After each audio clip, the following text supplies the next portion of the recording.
Hey, trucking history, drop and grab a box. Come on in. Let's have some fun. It's all for pizza, for free pizza for kids. So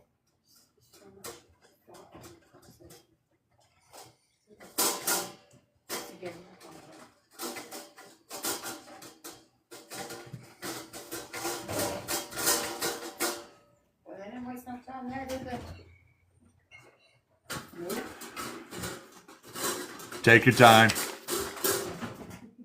Take your time.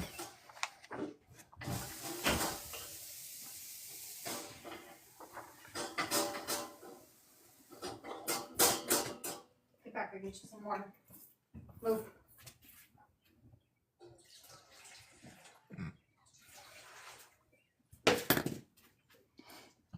Okay.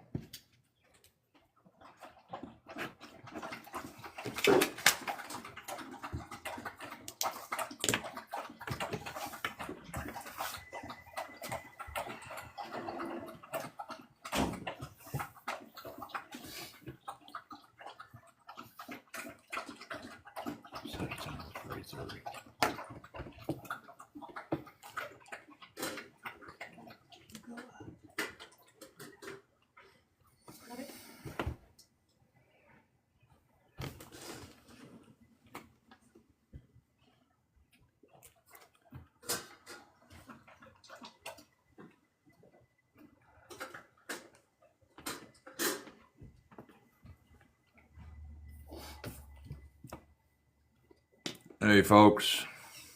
Evening, afternoon, all that good stuff, wherever you're at. I guess it's pretty much evening no matter where you're at, unless you're over in Europe. Hey, if you're in Europe, welcome aboard. Tell us about your life.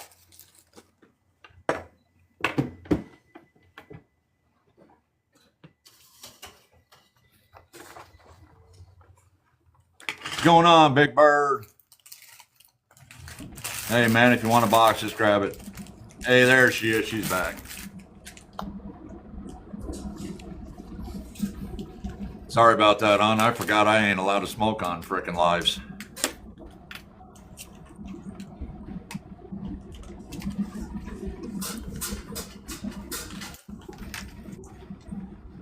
Big Bird, I'm just messing up left and right the last couple days, man.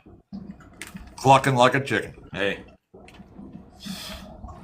Just stay away from the chicken coops, Big Bird. Stay away from the chicken coops, man.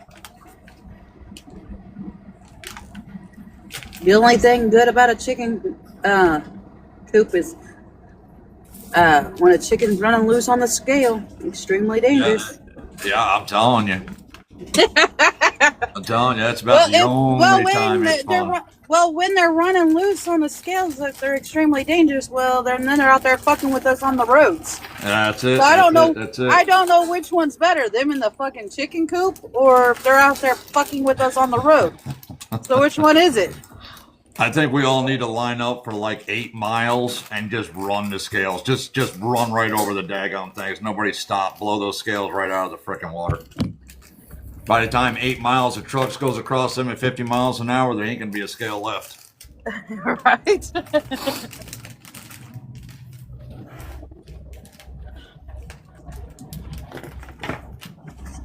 There's my kid right there. Ah, okay. She's gonna sit there and growl out the window when people walk by. Excuse me. Oh no, you're gonna come to bed because I came to bed. I actually wanted to bring Daisy with me this time around, but we thought that the AC was actually going to be fixed, but I can't have her in the truck down in Texas or something, sweating her butt off, being a black dog. She'll drive me up a nut. Well, Zoe's black. Yeah, I can't do it to her. I can do it to myself and sit there and sweat and die, but yeah, I can't do it to the dog. It's pretty bad. I actually think more highly of my dog than I do myself. But no, AC in here will freeze you out. But no, see, that's my kind of AC. But no, my bonus child had her gender reveal today. Oh yeah, So yeah, I'm gonna be a bonus grandma, a bonus and we're grandma, having a huh? girl. Yeah, well, her and my daughter are like this. They claim Okay. each other like sister, and Yeah. she calls me mom, and she calls my ex-husband dad. Oh, there you go. So, and my kid calls her mom. So, We we're got a lot of all we've got a house full that my son, my 13-year-old, brings 5 at a time into the house, and every one of them, you know, I think they think more of us than they do most of their own parents, right. But and yeah, I'm so actually harder on them. all right, but so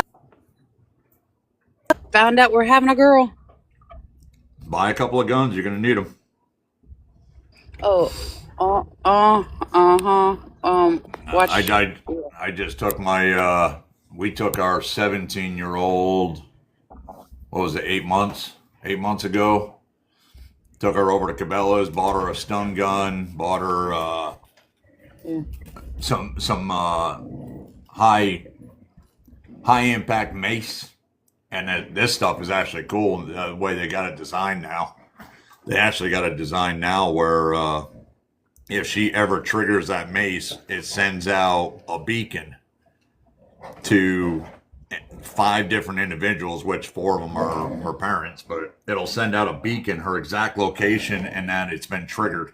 So it'll tell us that she had to use it That's cool. and exactly where it was that she used it. So That's cool. it's cool until I sat down and just kind of thought about it and realized I've got to get it, wherever it is, if it's college or a school, it's going to look like all heck's breaking loose when a big old red Peterbilt comes flying through into the parking lot.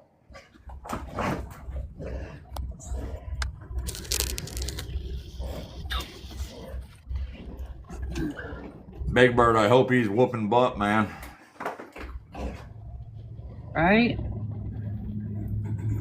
But we're here. I don't know. I got 5 people in here. Holy crap. I'm kind of shocked and surprised. I appreciate it. We're actually doing this for, hey, Trucking History. We're actually doing this for free pizza for kids. We're going to do it all week. We're going to run it from 6 or what time is it? Oh, yeah, 6 o'clock. We're going to be running at 6 to 8:30 every day. We're going to be running this live to see what we can raise for them, and then we're going to give away a free 3-axle alignment from Mr. Rocky at the end of it. So somebody's going to win a $425 free alignment at the end of this.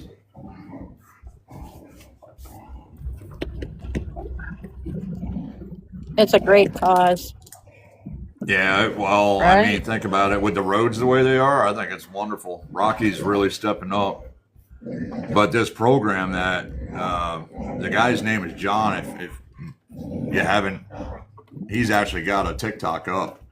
I think it's under Free Pizza for Kids. I'll have to find it. But what he does is once or twice a month, he actually has a pizza oven inside his garage.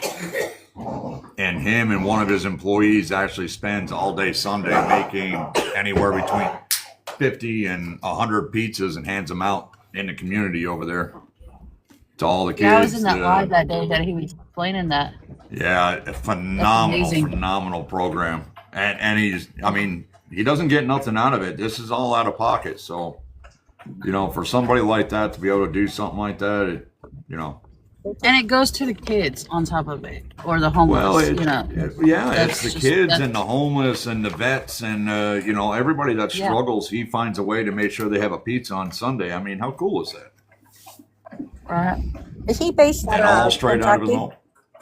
Yeah, he's out of Kentucky. Okay, there is a Facebook group also, Free Pizza for Yep. Kids. That's it. Yeah, and he's got that too. But Rocky and I talked actually prior to Matt's on how we can actually start helping him. We actually got let me see if I can post it up again because I know it really kind of goes fast. But there is a site that Rocky has set up. There it is. It's a spot fund that Rocky's set up. We're going to do a free 3-axle giveaway, alignment giveaway this Saturday. But if it hits 25,000, we're going to do another one if we hit that mark. 25,000 is kind of the mark to buy a new pizza oven so that he can keep doing what he's doing. His old one's kind of going a lot like most of our trucks.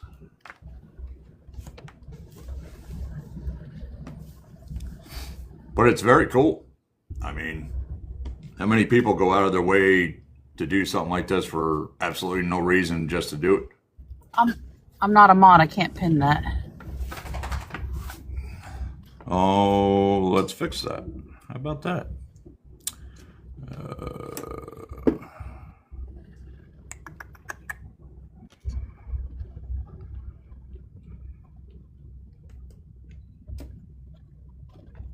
There you go. You are now. Uh-huh.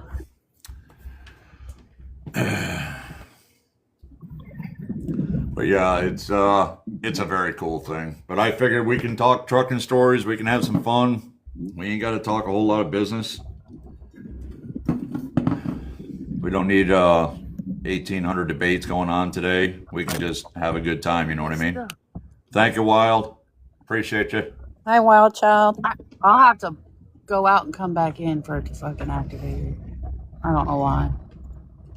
That's all right. Take your time. We'll be here for the next 2.5 hours. Well, 2 hours and 15 minutes anyway. We ain't going nowhere. Is Rocky going to stop by? Rocky will be here shortly. We've been talking all day. So, yeah, he'll be here shortly. He's running a quick errand to his son's new house. They're dropping something off at his son's new house. But then he'll be jumping in for the rest of the live. It still won't let me. It still won't let me pin it. Are you serious? Wild, thank you, Wild. Appreciate you, man. We're going to make sure all that gets to those kids. Thank you for the roses. You don't have to do that to me. You could have donated it to this. Thank you, Wild Child.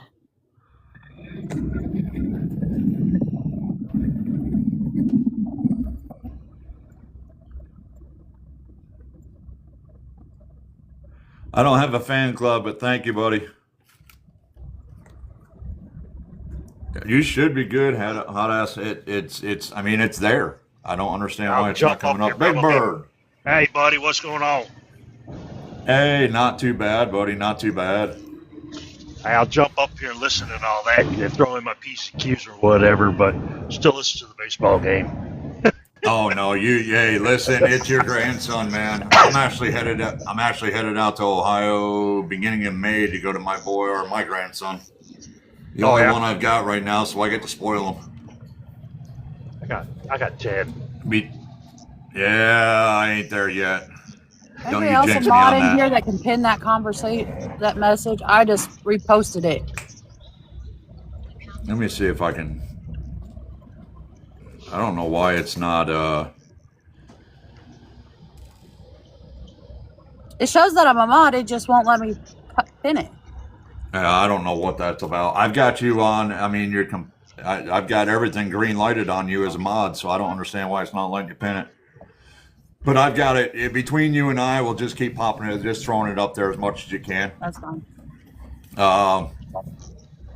Like I said, I'm hoping that we get, when we get Rocky in here, I'm hoping that a few more jump in and we'll really blow this out of the water. It'd be really nice at the end of the week to be able to say we raised something for free pizza for kids, to be able to say we pulled it off. A little bit is better than nothing, to be honest with you. Right. That's right. Like I said, it's not every day. It's really not every day that you see people like this. I mean, our little group, it's phenomenal. I see our little group that everybody talks and gets along and kind of keep moving forward on things, but to see somebody like John out there doing it just to do it, yeah, it's pretty cool. So what you got going on in trucking history? Come on, talk to us. Oh, I'm out. Other than your video you posted up, which was very, very cool, by the way. Well, I think we need more peace in our life, even with advocacy. We have the passion, but I think to do a better job, sometimes we need to step back and just take a breather, refocus, Yeah. because it can be mentally draining. It's emotionally draining. Fighting for an industry that you love, and being frustrated by things that we can't control that won't help us in any way. Well, and absolutely, I think that's one of the things that we need to get back to. And a lot of people say it's dead and gone, but I really think we need to get back to that camaraderie. I think that really helps a lot. These get-togethers that we have online, they're great, but to be able to sit down and have coffee and gather around and just, I actually had more fun at the free truck parking at Matt's than I actually did at the booth. It was just a lot of fun. I was in PA the other day, and went to the Petro there in Harrisburg, Mechanicsburg, whatever, Colorado, whatever you want to call it. That Petro right there. One of the waitress she had all of her stuff done, and cleaned up after everybody got done eating, but they were sitting there talking, drinking coffee and just talking. So she sat down with them and was having a conversation with them and got in trouble for it because it's unprofessional. I don't understand that to save my own life. I said, why is it so unprofessional? Because some of us people actually like the interaction with you guys sitting down and talking to us because, so how's this so fucking unprofessional? Is it unprofessional or is it courtesy and being polite? Which one is it?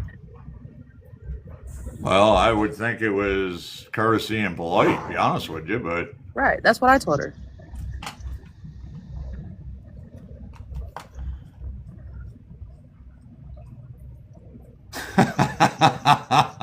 Okay, Steven, that was a good one, man. You know why a bulldog stands on the front of the Mac? Because it doesn't want to sit in a POS. Oh, that was not right. Right? Sorry, but it's still funny. Right. Steven, you got to come up and grab a box, man. That would be, hey, you can bring those dad jokes all day, man. This is all about having fun today. At least it's not a 13 shit spreader. There you go. Watch it. That's what I drive. I got a T680. Yeah, I run Chicago and the suburbs every day. There you go. We got Steven now. How you been?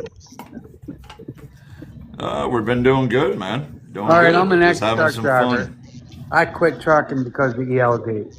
I wasn't making no money, so as you see my profile picture, I operate cranes now. I'm the guy that gives the finger to going 45 mile an hour down the highway. 150,000 pound crane, Nah, I got you. Hey, you got to do what you got to do, man. I'll never give up trucking. I don't care what they come up with.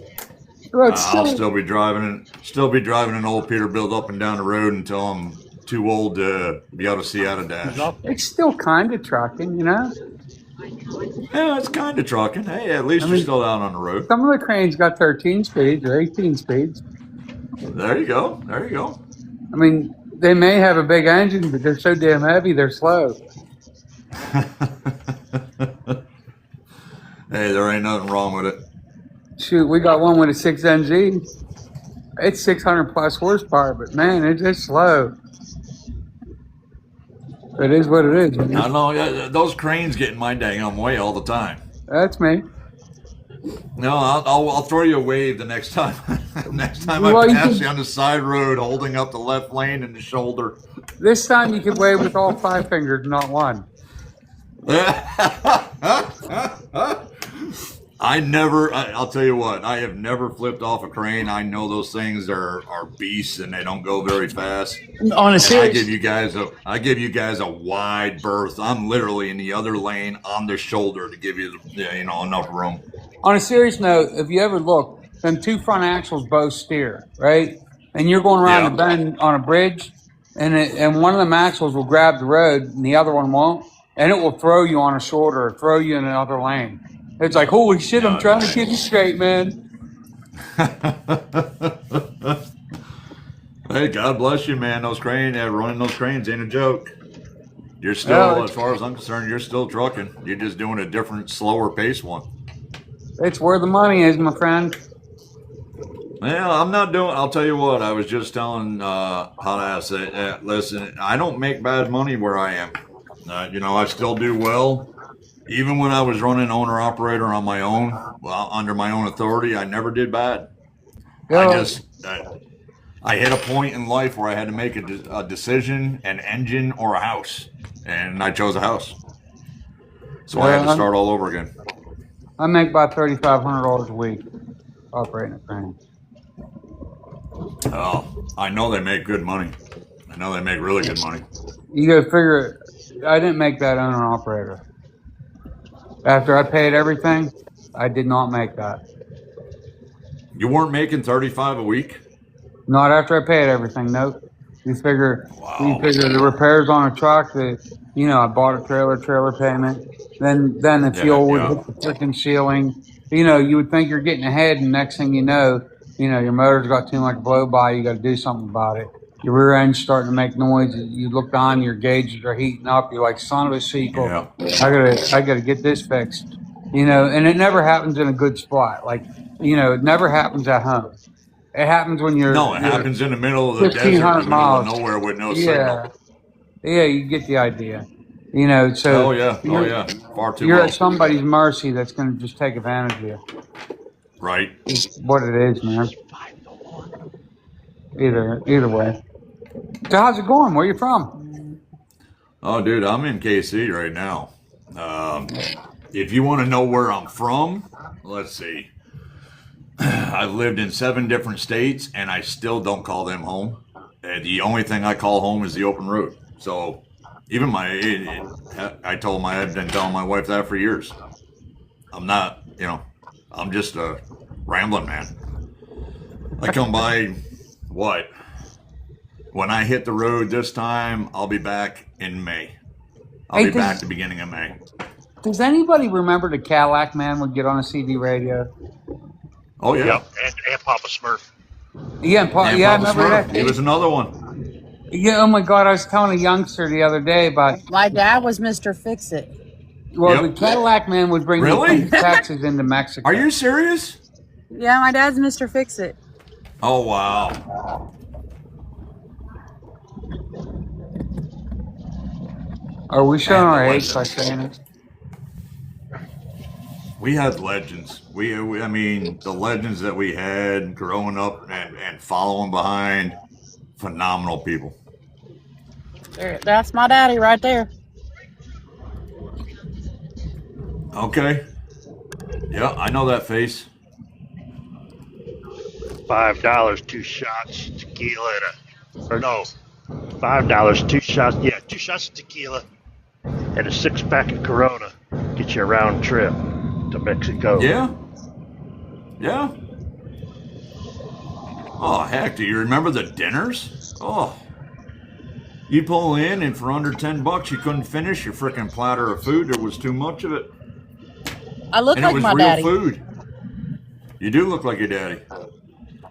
I think the one truck stop down there in Louisiana is exit 3, exit 4. I think they still do. If you fill up, you still get a steak. Really? Yeah. I think that, we've got one on the Missouri side. It's still a mom and pops. I got to find out which, I can't remember the name of it. I ain't been there in a long time. But there's still one on Missouri on 70. Peaches. No. It's a mom and pop truck stop. Oh, I thought you were talking about it. that still runs old school, has the old school restaurant. Prices are a little more, but you still can't finish food. And I've seen a lot of truck drivers posting them up on TikTok now. All the old classics that are still out there. But they're rare. The one up there in Michigan, up there. Oh, God, I keep forgetting the doggone name of that truck stop. Up there on 94. Why does that one sound familiar? Do we know on the what outside CDL? of Detroit? It's before you get to Detroit. It's a little. The old truck 55? stop. Or the Detroiter? No, the Detroiter's a flying junkyard now, and they screwed that all up. Oh, kidding me? They turned that into a Flying J? Yeah. Oh, well, that just destroyed that one. Big time. Do we know what The CDL Detroiter. stands for? Say that again, Steven? Do you know what CDL stands for? What is it? Can't do labor, man. Oh, wow. Come on now. I told you, I got them all day long. Yeah, come on now. That's a kick in the pants. You got a couple of old schoolers in here that still fix their own trucks. Well, shoot, I still work on stuff. I learned in a 1966 Ford with a gasoline engine, 5+4. Nice. Well, yeah, no, okay. I used to team before I went back solo, and the truck started acting funny, and I stopped and told him about it, and he went out and pre-tripped the whole truck, couldn't find nothing wrong.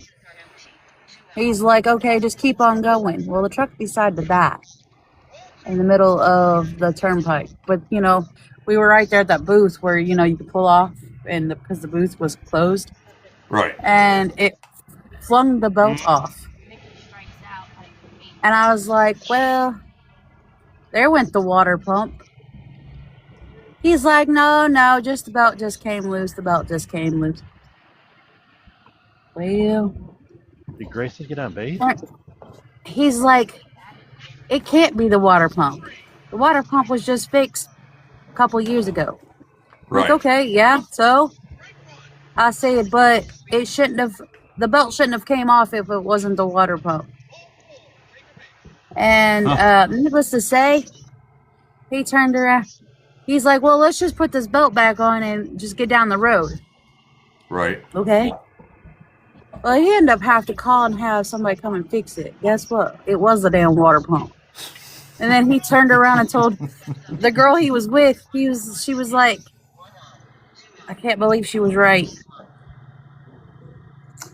In 2013, I was running a 2011 Peterbilt with that pack car motor in it, and the bolt sheared off at the water pump, and the whole fan assembly went right through the radiator. Oh. 2-year-old. Nice. What'd you think of that pack car, Steven? I keep hearing different opinions on it. I'd love to hear, because I have never run the pack car. I wasn't nice to it. Let's be honest. It was 500 horsepower, and my foot was flat on the floor all the time. I was pulling coal bucket, right? You'd be on interstate. I'd step at left lane. I'd blow by you going 85 mile an hour. I did not care, right? I was not nice to it. Now, the company I worked for, they had 1,500 of them, and So I all would those say, people, so basically all those people that say they're cow haulers and they're the big bad, you coal haulers just put them to shame, didn't you? well, I don't know about that. It is what it is, man. Either way, with that said, I'd blow by you like standing still. I kept them R's up high. If you keep the R's, the RPMs up high, right? It burns that shit out of the exhaust, and they're not bad. They're Right. like the old Detroits. You got to be mean to them. It ain't like a Caterpillar and keep the R's low. You got to. It's like you slam that cat's tail on the door to get it pissed off and run it up the road. I don't have a bad opinion of them. They're not good on fuel. When I got that truck new, I was stepping out of a 2004-3 Peterbilt. Right. That had a 60 series Detroit in it, 12.7, that older Peterbilt, and it was Right. 500 horse. That was 500 horse Detroit. And I said to him, I said, well, I'm getting 6.6 mile a gallon out of that Detroit. Everyone I keep hearing about these pack car motors, I keep hearing they're getting 4.5, maybe 5 mile a gallon. And then you're going to tell me they're better for the environment because they have all this DEF and stuff, which everything has Right. now. But back then, that was a new thing. And that salesman tried to argue with me. And I said to him, I said, you're not going to change my mind. If I'm getting 6.5 mile a gallon out of 60 series Detroit, pulling the same load as I'm going to pull with this one, maybe getting 5 mile a gallon. I think the Detroit's a better motor. Oh, I've always believed the Detroit's a better motor. Right now, I've got the ISX Cummings 600 horsepower, but she's a fuel hog. It's get in and go, and that's just the way she is. But I mean, I'm getting 6.2 to 6.2 to 6.7, depending on the weight, which is still pretty respectable. But yeah, when I get into the hammer, you can just watch the gas gauge just slowly go down. My brother. Well, the loads that I carry are really typically not that damn heavy, and I got a damn pack car, and if it doesn't matter how much weight I got on it, I lose less than 6 point something a gallon. So I won't tell you all what I get. He's got your whole He's getting about 3.2. Over 10, I believe. I don't know. When I hauled coal with that pack car, I was always in the 90s, 90,000 pound plus, 95,000 pound. I worked the shit out of it. I didn't care. But either way, my opinion on it, N14, the Caterpillar C15, and the 60 Series 12.7 were the last of the good engines. Anything made today isn't very good. My brother runs a brand new Peterbilt with 605 Cummins. I guess it's 2 years old now. He's 270,000 on it. And he says the same thing. You got to run it hard or else it has problems. Hey, Buck, how you doing, buddy? Sorry, didn't see you in here until just now. But, Steven, they don't make motors like they used to anymore. They're not built. If you remember the old 60 Series Detroit, you used to be able to run that with 1 quart of oil in it, and that thing would still go 90 miles an hour. And today, if you drop below a gallon below, your oil line, these things spit, sputter, and want to shut down on the side of the road. They're not the same engines anymore. You're 100% correct. I averaged 10.5 last week. 6.5? 10. 10.5. I don't like you anymore, Big Bird. In a 589, 13 speed. Stop driving 55 miles an hour on the 80 mile an hour highways and blocking the right lane, man. That's the left lane. That's the left lane. Hey. I ride the left lane. Hey, they made a song about that guy. Remember it? Weird Al Yankovic. Yeah, Weird Al Yankovic. Yeah. I'm still a fan of Weird Al, man. Weird Al, Ray Stevens, they're still. I still play those today in my truck as loud as I can. There ain't nothing like it. Hey, I still believe in Sammy Hagar. I can't drive 55. Sammy Hagar, too. Yeah, well, there ain't nothing wrong with Sammy Hagar, man. Sammy's still one of the best. It's all right. They call me Johnny Cash now. I do it one piece at a time. You're building that Cadillac, ain't you? You know? I know. We got a traffic jam up here. I ain't a soul using a CB radio letting know what's going on. Hey, 9. You got a question. What's your question, my friend? There's Rocky. Hey, Rocky. What's going on eastbound? Heading back toward the house, so I'll listen for a few and talk a little bit. Well, I appreciate you, buddy.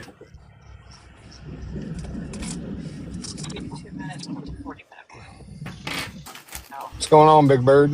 You got a question, 9. What you got? Are y'all fully owner operators? Some company, some owner op. And Rocky is actually an alignment doctor. Okay, because I just went and bought me a truck 2 weeks ago, and I got another 2 weeks as a company man to go and get in my own truck and road. My question is, how are y'all sufficient with fuel? Like, how is it are y'all making money with fuel? Or y'all doing all right? Yep. And it's all going to depend on how you run your truck. Okay, now what be your best advice? Keep your speed limit around 65 to 68. You got to find out where your sweet Uh, spot is on your yeah. tachometer. What do you got? What'd you buy for a truck? 18 Cascadia. 18 Cascadia. Yeah. You're going to want to keep it between 65 and 60, 65 and 68. That's going to be your best sweet spot for that truck, probably. Okay. What year Cascadia? 18. Well, An that's why I said an 18. Do 8. you know Yeah. what? What motor? Do you know what? I have no idea what motor's in there right now. I promise you. I haven't gotten all the paperwork yet until I get back. So I mean, I ain't really asked too much questions. I like to have That's what money in I my was hands getting ready to first. say. It's probably a DD15. That's what Yeah, I'm I'm guessing thinking. Yeah, DD15. DD15. Or a But 13, depending what on. rear ends? I'm sorry. Say that one Is more time. that Rocky? Oh, just what? Yeah. What rear ends are in the truck? What gearing? Oh man, listen, bro. Y'all the super truckers. I just drive, bro. I'm a steering wheel holder, bro. You asking me questions I don't know shit about. So Listen, it's automatic or manual? Oh, it's All right, automatic. 18. Do you know what fleet the truck Okay, used is to it belong to? deleted? Is it deleted? No, it's not deleted. you should. Okay. It's probably a DD15, Rocky. It's probably automatic. Yeah. I'm guessing what 67 is going to be his sweet With the spot. 67, automated 68. transmission and On a serious note, yeah, if you're going to become an owner operator, what you should really be looking for the engine, the transmission, the rear end you want. The package that's around it, whether it's Kenworth, Peterbilt, or Yeah. Volvo, don't matter as much as the engine, transmission, and the rear ends because that's where you'll get your longevity. Okay. Yep. Now, He's not wrong. now, do y'all do better doing long haul or short haul? That depends. That really depends. Okay. You're gonna have to. How long you been trucking? Can 4 I ask? years. 4 years. Do you know how the trucking lanes operate? Do you know that they move throughout the continental United States? They start northeast, go down to southeast, go to the Midwest, northwest, southwest. Do you understand how it works? I just rode, You're bro. just getting to learn it. Okay, you're just Yeah. learning it. The money. Are you wanting to be home every weekend, or is it about making your company? Is it about making your company actually be able to be profitable? So it's about being profitable. I am looking to stay out maybe 3 weeks and being home a week, if that's possible, if that makes sense. Then what you're gonna want I'm to still, do? Go ahead. I'm still trying to figure out that sweet spot because right now I run hard.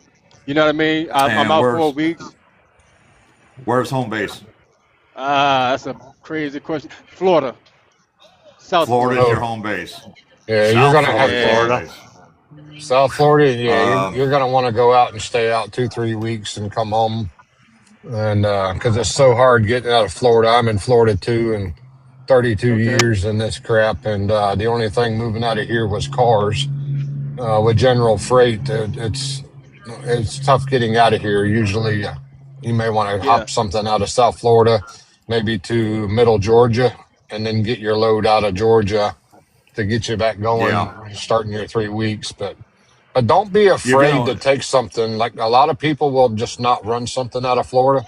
If there isn't anything, Yeah. or it's something that's going to take you 3 days, but if you can pick something up today, somewhere along your way and get you up toward Atlanta, and if it covers your expenses at the end of the year, that's a lot of Okay. revenue that you covered. Yeah, Okay. You didn't profit a lot on it, but you didn't lose either.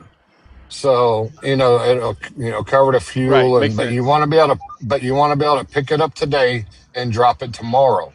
If, you don't want to haul a cheap load out of here that takes you 2-3 days to get off the truck. You want to pick up today, now get it off tomorrow, and keep Right. That makes rolling. sense. a couple of quick questions for you. Are Okay. you going to be operating your own Absolutely. or leasing on with somebody? I have my own truck. Chess. Well, I'm gonna have to lease on somebody. I eventually want to get my own authority, but I want to, start learning the business more, being under my own, Good. driving owner op, and Good. then Okay. go ahead and go that rate. I do That's have a smart. tankers. That is smart. The suggestion I'm going to tell you, and we kind of tell everybody. In fact, a lot of people in here will tell you the same thing. What you want to do is get yourself a notebook.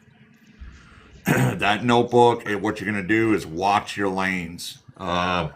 There's a lot of free load boards that you can download. Don't pay for them. Just what you're going to utilize them is watching the freight.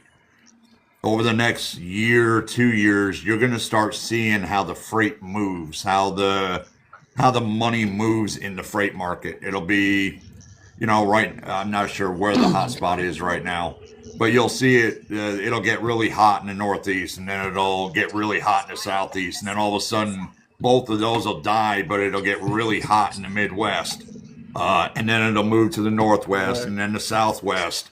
You're going to want to learn that pattern. So right now, I've been doing general freight. I've been hauling a lot from the Northeast going down to Texas, and then that kind of slowed down. And I've been going from the Northeast, like Pennsylvania, over to maybe Okay. Tennessee or Kansas City, or you know what I mean. So I've been doing Okay, that so for the you're doing last a past triangle. You're couple of running weeks. it. You're running a triangle. That's what they call it. Call it running a triangle, where you're going up, coming out, and then going back into Florida, right? I haven't even, man. I don't really go home, bro. Okay. Well, that's not a bad thing. That means What? you're willing to work, and willing to work is 90% of being successful is being able to keep that driver's side door closed and the hammer down. Right. Yeah. As far as leasing on, I would suggest that whoever you start looking at, make sure you interview them very well. Ask them a Okay. lot of questions. One of the questions that you want to ask is how much contracted freight they've got.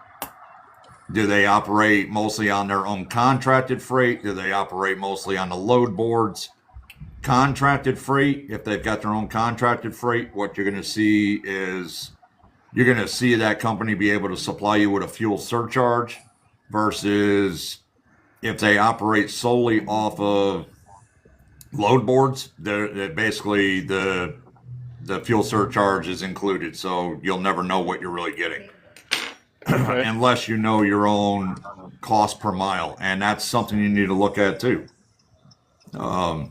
There's a lot Because there's a lot that you're going to learn in a very short period of time. you know what, I think I'm learning that now as I'm talking to you, because my initial thought was, man, go to the Russians. You know what I mean? No, You don't go No, to the Yeah, I Russians. You know. don't. You don't want to Don't do go to that. the Russians. no. Right. If And the you're only gonna, reason why yeah, I, I'm no. gonna explain why right quick though, right? And I know, and I'm gonna heed your warning, right?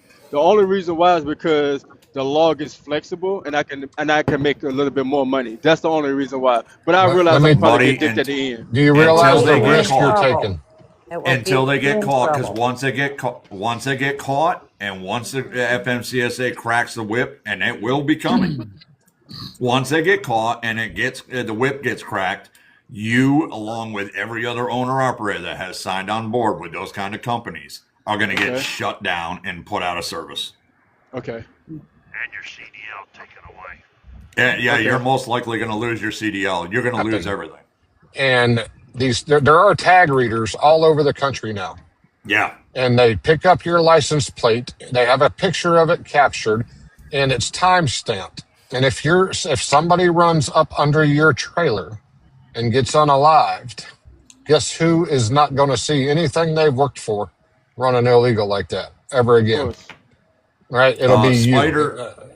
Spider has a good suggestion. If you're going to do this, and I honestly, I'm going to agree with Spider on this. If you're going to do this and you really want it to go right and do the right thing, go sign up for Landstar, man. Take your truck to I Landstar. was just going to say that. Okay. I have to get my Yeah. Truck it hazmat over though. to I Land. think. Now, There's They never. now, there's another company I've been looking at out of Georgia, and it's called Meg Carriers. I haven't heard of Meg, but I can look into them for you if you want me to. I can It's dig. they give you 90 here. They give you what? And being Here, being hold in on. Florida and running out of Florida, you have a better chance of getting on with Landstar, Yeah. and you'll get hooked up with do your things right on time and the whole works, and you get know your running rate, cost, and all that, and you get with good. Yeah, hot ass Meg. They will get you the good paying loads coming out of Florida. I always did best on pulling flatbed. So I can't go with Mercer because 2 years ago I got a left lane ticket coming out of Miami. So I can't play with them for another year. I tried with Mercer. I believe Landstar required a hazmat. They do, and you don't They have do. to haul it, but you have to have it. And I'll tell you, my years at Landstar, I made a boatload of money with hazmat on endorsement and tanker hauling car wash chemicals that used to come out of Florence, Kentucky, and that would be my load getting me home. And it was hazmat because it was caustic and corrosive. All right. Okay. But man, I made that crap paid so good coming down to Florida and would get me home. And also out of West Virginia, real good agent that had stuff up there, especially in the spring and summer through the whole year, hauling chlorine tablets down here. They were just the tablets on pallets and buckets and drums, but they would come down here and you drop off at a pool supply warehouses. There's all kinds of stuff that is hazmat that is not necessarily explosive like bombs or anything like that. Right. That pay a ton of money. And if you want to be out here, one thing I'm going to recommend, first thing is you have to know your numbers. You have to have something like profit gauges from Lynch Truck or something before you worry about any of the rest of it. Because most people that come into the trucking industry, they have no idea, nothing. They know nothing about business. And when you come into this knowing nothing about business, think of this now, over 95% of first-time owner-operators fail in the first year, all right? And the rest of them, about 3% more fail the second year. Some of them can outrun the mistakes they made by creating just enough revenue, especially when the market is good, that they can survive 2 years, but most are done within a year. So you have to. What's the new app that Scott just came out with? Yeah, lane metrics. That will help you with some other things, but before you can use it, you have to know your numbers and your cost to enter into that to get the results that can give you when you're looking at loads. So, but you need to know your cost, and you have to do what others don't want to do. You need to get your hazmat. It's simple. It's one of the easiest things you'll do. Right. Yeah. Get it. Get your TWIC, okay, and get the tanker endorsement so you can haul totes and drums. You have to have those three things if you want, because you bought a truck and went into business to make money. You want to make. I do have 2 out of 3. I do have my tankers and my TWIC badge. I just don't have the hazmat yet. I've been studying for it, so I'm gonna go ahead and work on it when I get home. If you've got the TWIC and you've already got the tanker, the hazmat will be a cakewalk for you because the TWIC you've already got. You've already got your fingerprints on file with the TWIC card anyway, so the hazmat's going to take. It's basically the same principle. It's the same go through. Yeah. Okay. If you go here, add a thing in. Meg, and while she's typing 9, if you scroll a little bit, the name of our website right there. There is a mentor program, and Wild Child says that OOIDA's got one too. I'm not going to take that away from them. But if we've got a mentor program, there's 4 or 5 of us in there. Don't be afraid to reach out to any one of us and give us a call. Our phone numbers are right there, and we'll help you step by step to make sure that you stay successful. Okay. Is that the website there that says hot ass mess? Right there. I just put it in the bottom. I'm talking about what he put in there. He put it there. Somebody put hot ass mess. I see a link. I don't know if that's you. That's something different, but I just put it at the bottom. There's here. Is that the same link he's talking about? The CRISTCDL.com. Yes, well, is that it's a practice test. So he said he put up a link though. If I scroll down, I'm asking him. Yeah, you can go to www.wethefopt.org. It's in the comments. You might have to scroll a little bit to find it, but it's in there. Okay, yeah, I'm We got sorry. a I lot of just people. seen. We kind of got a lot of people talking, so it's going pretty quick. But if you go in there, you go to the mentor program. There's 4 or 5 of us in there. Call us, okay? Just give us a And call. can I give you another one that could totally change your direction and your outlook and really help you with the trucking business? If you Absolutely. go to letstruck.com, Yep. that's Kevin Rutherford's site. He has a couple of programs in there and he does coaching. Okay. You can subscribe and you can cut it off anytime. But he has a course that he's had since about 2007, 2008 called Stop Holding the Steering Wheel and Start Driving Your Business.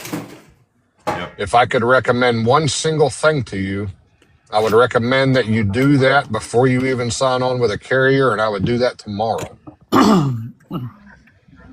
Knowledge I just is wrote in the power in comments. this business, buddy. Yeah, man, I know that's why I seen y'all and think I disturb y'all peace. No, you didn't disturb our peace at all. appreciate it. Not at all. No, I'm not at glad all. you came in here. This entire group is here to help. That's what we're here for. This is Yeah, what this page is all about. I was in another trucking live, man. It just seemed like I don't know. It just seemed like kind of a little childish for me. You know what I mean? And it wasn't giving no good information. You know. Well, you come by the FOPT. We'll be here all week. We'll be here from 6 to 8:30 every day, and then Saturday for most of the day. We're actually doing a fundraiser right now, but it's we will put anything on pause to help a truck driver out. So don't think that Man, I appreciate that, man. You got questions. You bring them. You got I'm lot gonna of follow experience. you. I just followed you. If you follow I'll me follow you back back. there, when I you got need you. stuff, you can reach out, and because we want to see you succeed in the trucking industry, because so many fail, and a lot Man, I of want it to see me just succeed because too, bro. they get bad advice and they don't keep track Yeah. of their numbers. But you must know your numbers. Yeah. And know where you're profitable and know what your fixed costs are. And I definitely recommend to you your first 2-3 years that you lease to a good carrier and learn the business and build relationships. Like if you were to go to Landstar or any carrier, build relationships with the agents. And you may know about Mercer, but Landstar too. Landstar is very similar. The biggest difference is you're not a first in, first out dispatch. With Landstar, if there's a load available, you're the first one to call, you get it. It's not who was empty in the area first, right? And when you go to a company like that and you build relationships with agents, you can make a pile of money. It is difficult the first 6 months. But I know some it really people is. there that also like to help people that would be able to really help you even get going. And one other one you should look up and follow is Blue Ribbon Logistics. They actually have a mentor program that they will help you with dispatching, knowing your numbers and everything if you were to go to Landstar. Okay. You can literally get like a 3-year jump start just by having them mentor you for even 6 months or so. Okay. How long have you been driving? 4 years. In August. 4 years. He's just learning. Let me That's cut a fact. something I'm real definitely quick. just learning. I would Anybody drive. traveling I was gonna let I'm sorry. anybody know anybody traveling I-76 going through Pennsylvania, going eastbound. There is a flatbed semi on fire.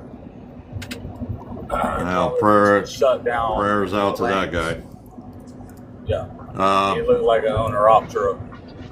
9. I do want to. Spoiled Squirrel has got a really good point. Something I want to bring out because this is where a lot of people fail, and especially in trucking. You're going from company to owner-op. You're going to see an influx of cash.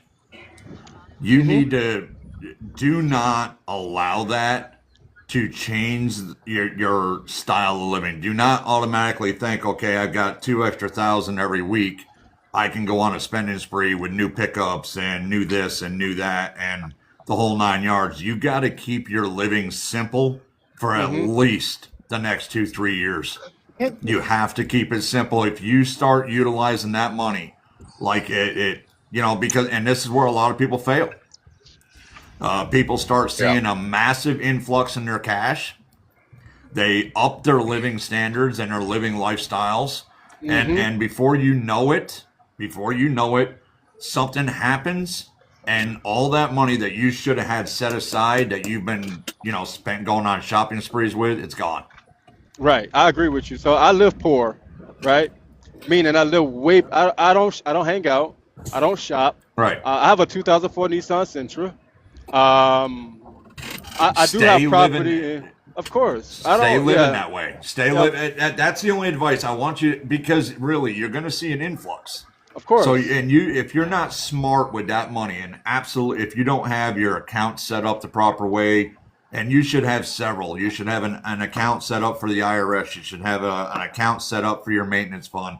You should have a separate savings just to have a savings. You should have as an owner operator, an IRA set up that money's going into. That's tax deductible, that you don't have to pay taxes on. All of this should be set up and moving as your checks are coming in. It should be distributed through those accounts. Yes, I agree. So I do have an IUL. And don't run out and get your own DOT number and MC number. Don't do that. Not till you learn. A lot of people do that. Yeah. I would give it at least 2 or 3 years before you get your DOT number. I guess you can get it and sit on it, but I wouldn't do anything with it until your notebook is starting to look like it's a quarter full with a whole lot of information. I will tell you from experience, you can go from a hero to a zero real fast doing that. Yeah. Okay, so now when I start learning the numbers, right, on my truck, right, I have to know the numbers on my truck, meaning the MPGs, or if the lane I'm running is being profitable, before I start it. Like, you had said something earlier about your cost. Right, my cost. Like, how would I know my cost? You need to know your fuel cost. Okay. Mile per gallon. You need to know your fixed cost, what the truck is costing you. You need to be taking with that truck. You need to be taking 25 to 30 cents a mile and putting that into a maintenance fund, and you touch it for nothing. No fishing trips, no going to the store, no nothing. That's only for the truck. And you need to take your gross. Say you grossed $7,000 this week, okay? Whatever the gross number is, not your net, your gross. About 9% of that is what you need to figure that you need to put away to have come Uncle Sam tax time. Yeah. It's about 9% of your gross. It may be a little more, a little less. Your first 2 years, probably just a touch less, but put 9% away. When that check comes, take that gross number amount before the fuel, before everything, and put 9% of it away. Okay.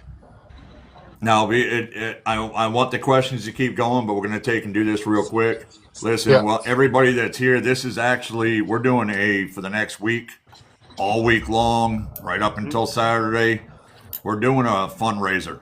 That's what we're doing all this for. You're gonna see my pretty face every single day, unless I'm driving up and down the road, which I might be doing.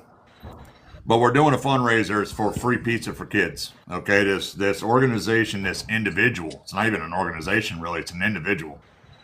His name is John. He lives over there in Kentucky. What he does is once or twice a month on Sunday, he's got his own little pizza oven inside his garage. And what this man does is dish out of his pocket about once or twice a month. And him and one of his people that works at his shop actually make pizzas all day long. And all they do is take these pizzas and deliver them throughout the community. It's the homeless, the kids.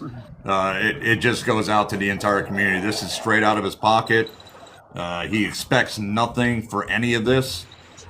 Rocky and myself, FOPT, we all tried to do something during Matt's, but we really didn't get the turnout that we hoped, so we're doing this. So, yes, we're gonna get back to the advice, but I want everybody to know there is a link that you can go check out to donate to. There is a $425 free 3-axle alignment that we're going to do a drawing for on Saturday, courtesy of Mr. Rocky. That every entry of $20 or more will be an entry into the drawing on Saturday. So that being said, if you have questions about that, I'll let Rocky talk about it for a minute while I go fill up my coffee cup. But the link is right there in the comments, y'all. Okay, I got it. And and I'll be doing. Yeah, I appreciate that advice, though. And for any. Oh, sorry. Yeah, but John is just an awesome guy. He's been doing this for many, many years. And he goes out, he makes pizza for single moms and kids that are hungry. And then people come by, and at the end of the day, he goes and delivers to a bunch that don't have vehicles. And he does them for kids in his area with autism. He just does a lot of great stuff out of his own pocket.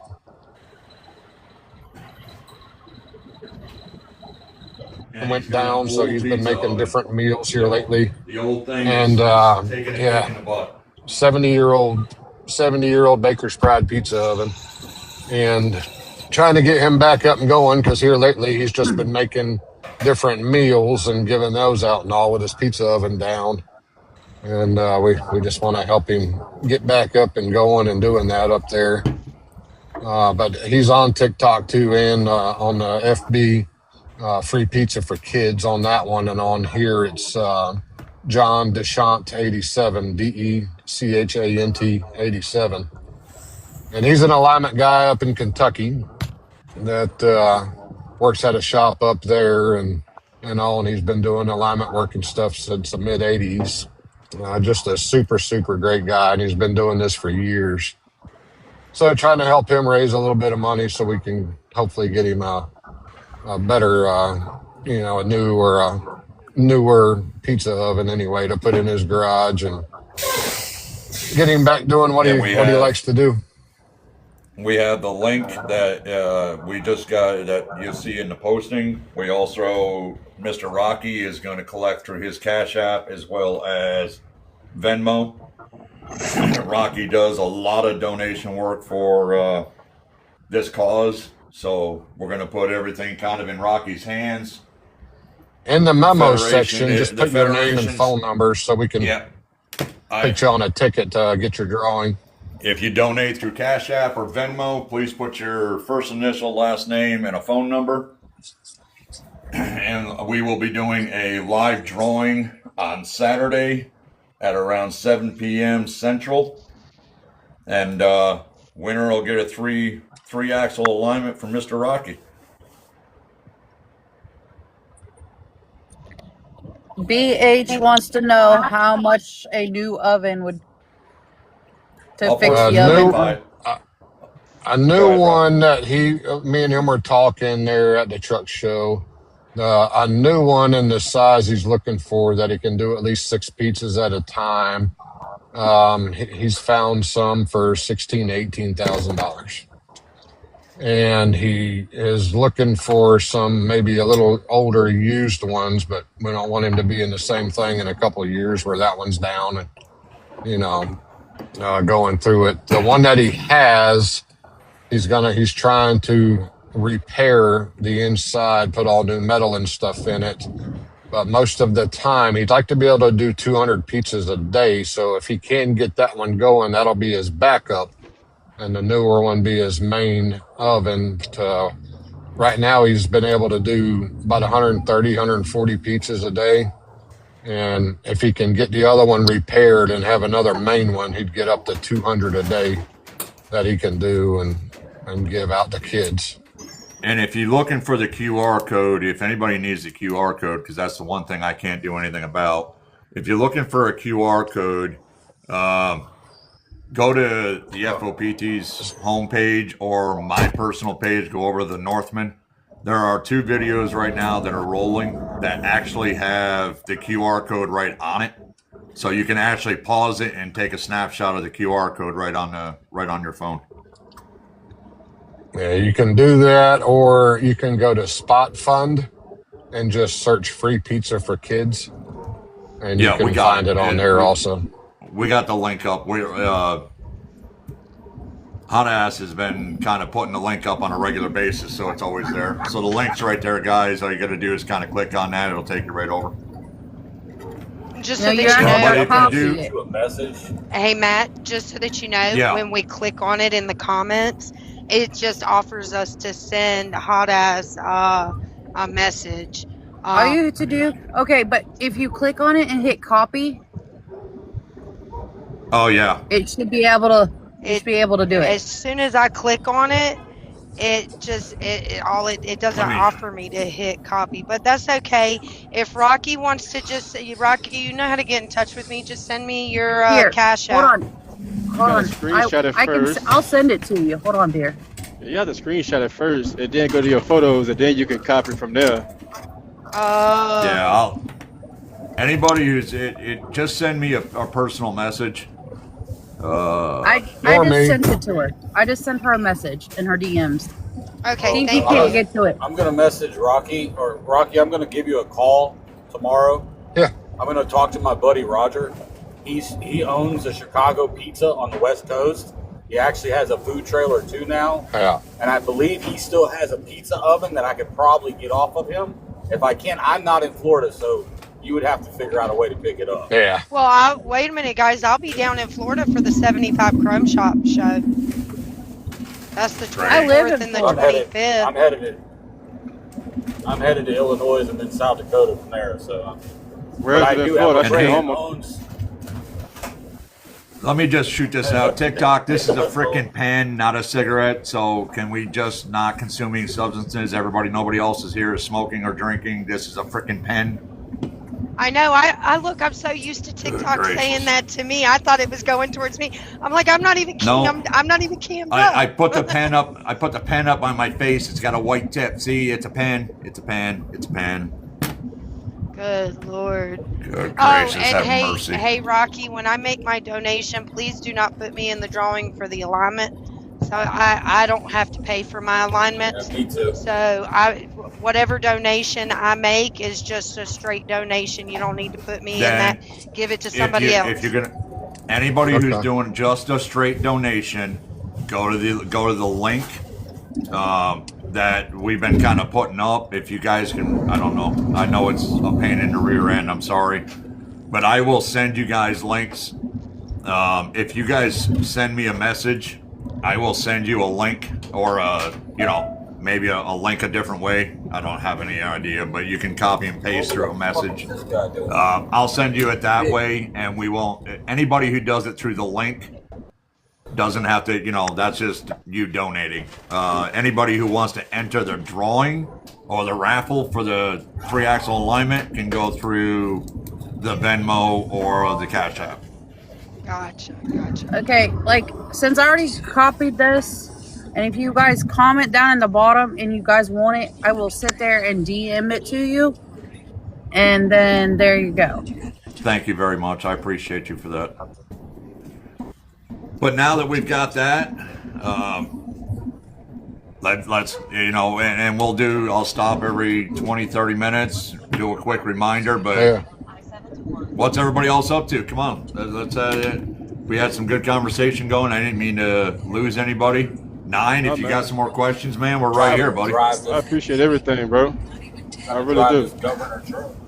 I finally got my coolant leak fixed today. Well, nice. I had already taken it to the shop a week ago, and they swore up and down that there was no leak. They did a pressure test. I'm like, dude, how is there not a leak? I'm going through a gallon to a gallon and a half of coolant a day. So they finally found it. It was my coolant line. It was my coolant line leading into my DEF system right there at the top of my DEF tank.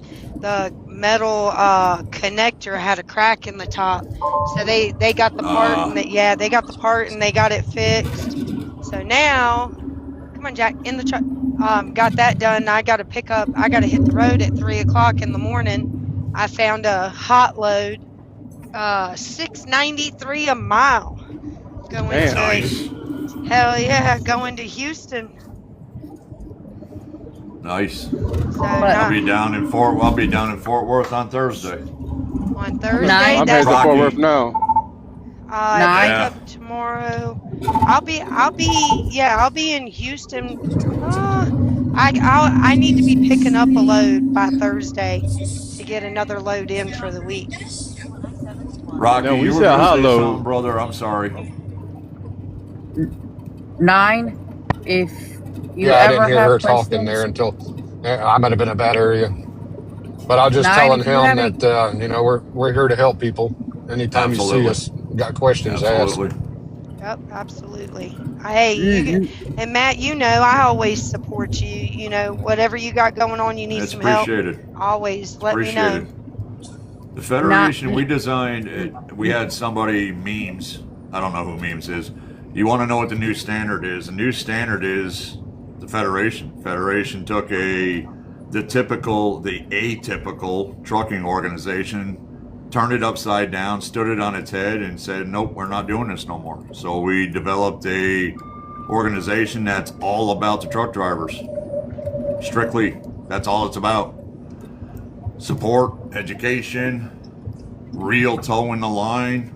That's what the new standard is. We took the old standard and said enough and created the new one.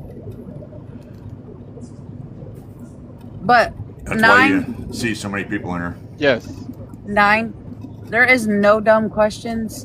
Your best bet is to go to the older old school drivers. Absolutely. Than some of these newer ones, because you'll find out more information than everything that's I why have.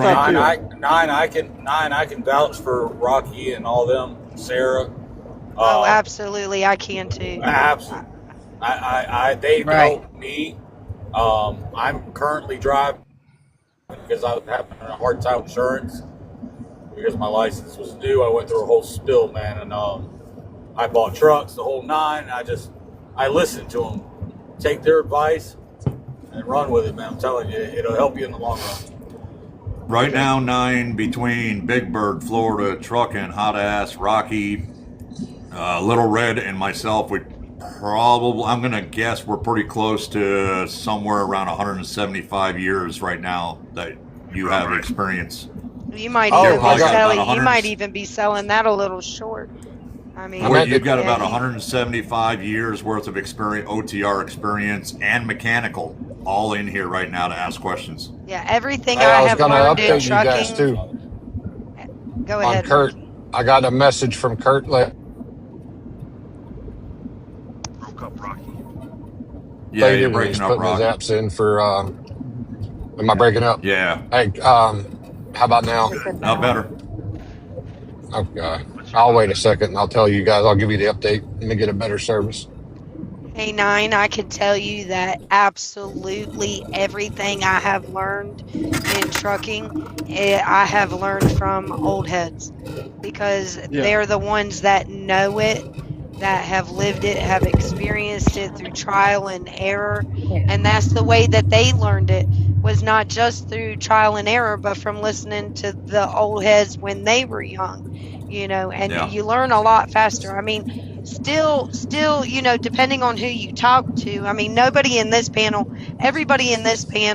whose advice I have gotten have been spot on. They genuinely care about your success and you doing good. Other old heads out there, I can't really speak for, but just, you still got to be cautious who you do take advice from. Because, there's been a couple times where, I've gotten advice and it was like, whoa, that won't right, But at the same time, don't be afraid to ask for advice. Don't be afraid, to reach out to somebody and say, hey, how did you handle this situation? Or what do you think I should do? There's too many drivers out there that have so much pride. They don't want to ask for help or advice. They want to learn it on their own. And those are the ones that fail. Right. Don't let your ego get in the way. Yeah, exactly. Don't let your ego get in the way. Yep. And rule number 1, and everybody here lives by this rule. The day that you think that you're driving down the road, that you're so comfortable that you think you know everything about trucking, you need to go home. You need to take the key out of the ignition, park the truck, give the keys to somebody, and turn in your CDL. Absolutely. And Matt, you and I have even talked about that. Absolutely. And I'm not, and I don't mean that disrespectfully. I don't mean that disrespectfully. Right. I understand. Yeah, Never I get do that comfortable. too. Yeah, well, it's not about comfortability. It's about education. You should Never always quit be learning. Always. Just because you know your engine, there's going to come a time that maybe that truck gets replaced with an engine you don't know, or a new style of rear, or a new transmission that you're not accustomed to, or you're dealing with a shipper or receiving that you've never dealt with before. Your cost analysis will always change. There are so much variables in trucking that education never stops. Heck, It never stops. Matt and I were on the phone the other day, and I can't remember where you were at, Matt, but you ran into a situation and learned something new. And you've been on the road for a good while now, and I'll tell you a funny story. Listen, I've been doing this for 27 years legal. I first stepped into a truck at 14. I'm 52 years old. So I've been in it long. You have a good night. Y'all have a good night. Be safe out there. Have a good night. Nine. Yeah. Yes. If you can ever stop, like at a truck stop, that there people, the older ones are normally sitting there talking, drinking coffee. Ask them.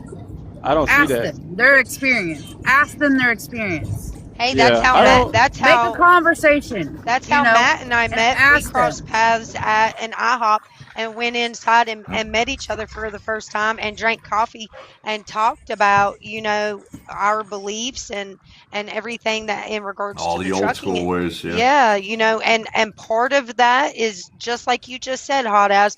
It is don't be afraid to strike up a conversation with other truckers, man. The truckers that stick to themselves and isolate themselves. I'm sorry, I know it is for some people, but this is a networking type of industry. It's all in who you know and what you can learn from other people's experiences, because we all experience different things, and that camaraderie and that old school truck stop diner conversations, or that parking lot party or whatever. You can't get a bunch of truckers together, 2 or more truckers together, and there not be a conversation about trucking. It's just inevitable. So you're going to learn something. Gonna happen. Exactly. You're going to learn something because that's all we talk about. I got trouble for that the other day.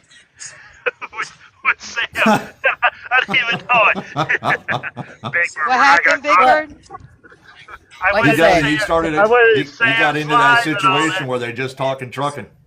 I started talking trucking, and Sam goes, "This wasn't supposed to be about talking about trucking." I said, "Oops, I'm sorry, I'll back it up." Hey, my friends hate it when I come home on home time because that's all I talk about is trucking, and they're like, "Red, is there anything you talk about outside of trucking?" I'm like, "No, I live the lifestyle. It's not a job. I live the lifestyle." So that's the only thing that's ever what a lot on my of people mind. get. That's what a lot of people nowadays get this all fucked up. They think it's a job, not a lifestyle, and that's what everybody gets that all fucked up. Exactly. Well, to some, it's a means to an end, and you can literally think of it as a job for 30 years, and really there are 2 different sections to the trucking side of it if you really look at it. And I actually spent a lot of time thinking about this last week. I'm going to bed, y'all. Good night. Good night, Hot Ass. Good night. There's actually 2 different sides when you look at things. There's the ones that see it as a means to an end, as a job, and they can go 30, 40 years driving doing that as a job, and their mindset is to work to be home. And then there's the lifestyle guys, the women and men that are in the lifestyle, and the lifestyle for us is the open road. That's where we feel more at home. That's where we feel more alive. There's something, if you're in that lifestyle, there's this mindset that comes with it that brings freedom. The sunsets, you view a sunset a different way than most people. Sunrise, Well, that's like they say truckers love deeper and harder than anybody else out there because you never know when that's going to be your last sunrise, your last sunset. That's why when we party hard because we don't know if that's going to be our last time partying with our buddies, And that's the lifestyle. That's the lifestyle exactly. side. The job side of it, and there's a lot of people, like I said, there's a lot of people, I'm not going to take away from it. They're still truck drivers. They're still professional truckers. They're still a brother. They're still a sister. But there are many that view it as a means to an end. And that's all right as well. And that's the thing. There should be no division. We should all still be able to shake hands and be able to get on down the road. But there's two different sections of us. There's the lifestyle, and then there's the and the even driver that just wants to be that company guy that's just taking care of his family and home every night. And even in the lifestyle is still a means to an end. We still got bills, we still got families, and people depending on us, and so forth. It's still a means to an end. But I've told you this before. There are, and a lot of you guys in this panel have heard me say it. There's two different types of truckers out there. There's those that drive, sleep, and then there's those of us that do more than that. And that's the difference between a job and a lifestyle. When you're out on that open road and you get out of the city and you're looking and you see the trees in the springtime finally start blooming and you can smell, nature, and there's a spirituality. I don't think it matters what somebody believes in. I think that when you're at one out here and you're appreciating the things that other people drive by every single day that they take for granted, but we actually don't take it for granted, I think that it makes you more at one and at peace with yourself and with whatever supernatural being you believe in. I mean, I can roll through the desert or I can roll through upstate New York. It don't matter where in this country I go. I find that inner peace, that divinity, that serenity. It's just it's indescribable. There it is. Take a look at that. Hold on a minute. Look at this big bird. That's the reason why I'm out here driving right there, just to see that every day, or see that sun. I want to. Yeah, that's phenomenal. That's gorgeous. Yep. That's absolutely that right gorgeous. there. That is everything that I live for out there. Yep. I can't wait to head west. I'm so ready to get to Houston and then book a load from Houston going to, across Texas, New Mexico, Arizona. And the thing is when you're driving through the desert is a thing of its own. It's a creature of its own. And you see those layers in the side of the mountain and that's just time and that's just history and layers. And you see these natural rock formations like the Screaming Woman. I can't remember where she's at, but it's a natural rock formation and you can see her mouth open. She's got boobs and it's not man-made, it's natural. And you see it was an actual mile marker. It was an actual marker for the Trails West. I mean, a lot of people use that for the Trails West was the Screaming Woman. You and I have talked about it because you're the one that told me it was called the Screaming Woman. And I drive through and I think to myself, God, the people who have walked this earth before me are, I can see the layers. I can see where they walked. I can, when at night, when you look up at the moon and the stars and you think to yourself, oh my goodness, that's the same exact moon. That's the same exact constellations that everyone since the beginning of time has looked at, and I get the privilege, the blessing to look at the same exact thing. It's not just a moon. It's not just, oh wow, there's a lot of stars out. It's more than that, and when you stop and you absorb it and you take it in,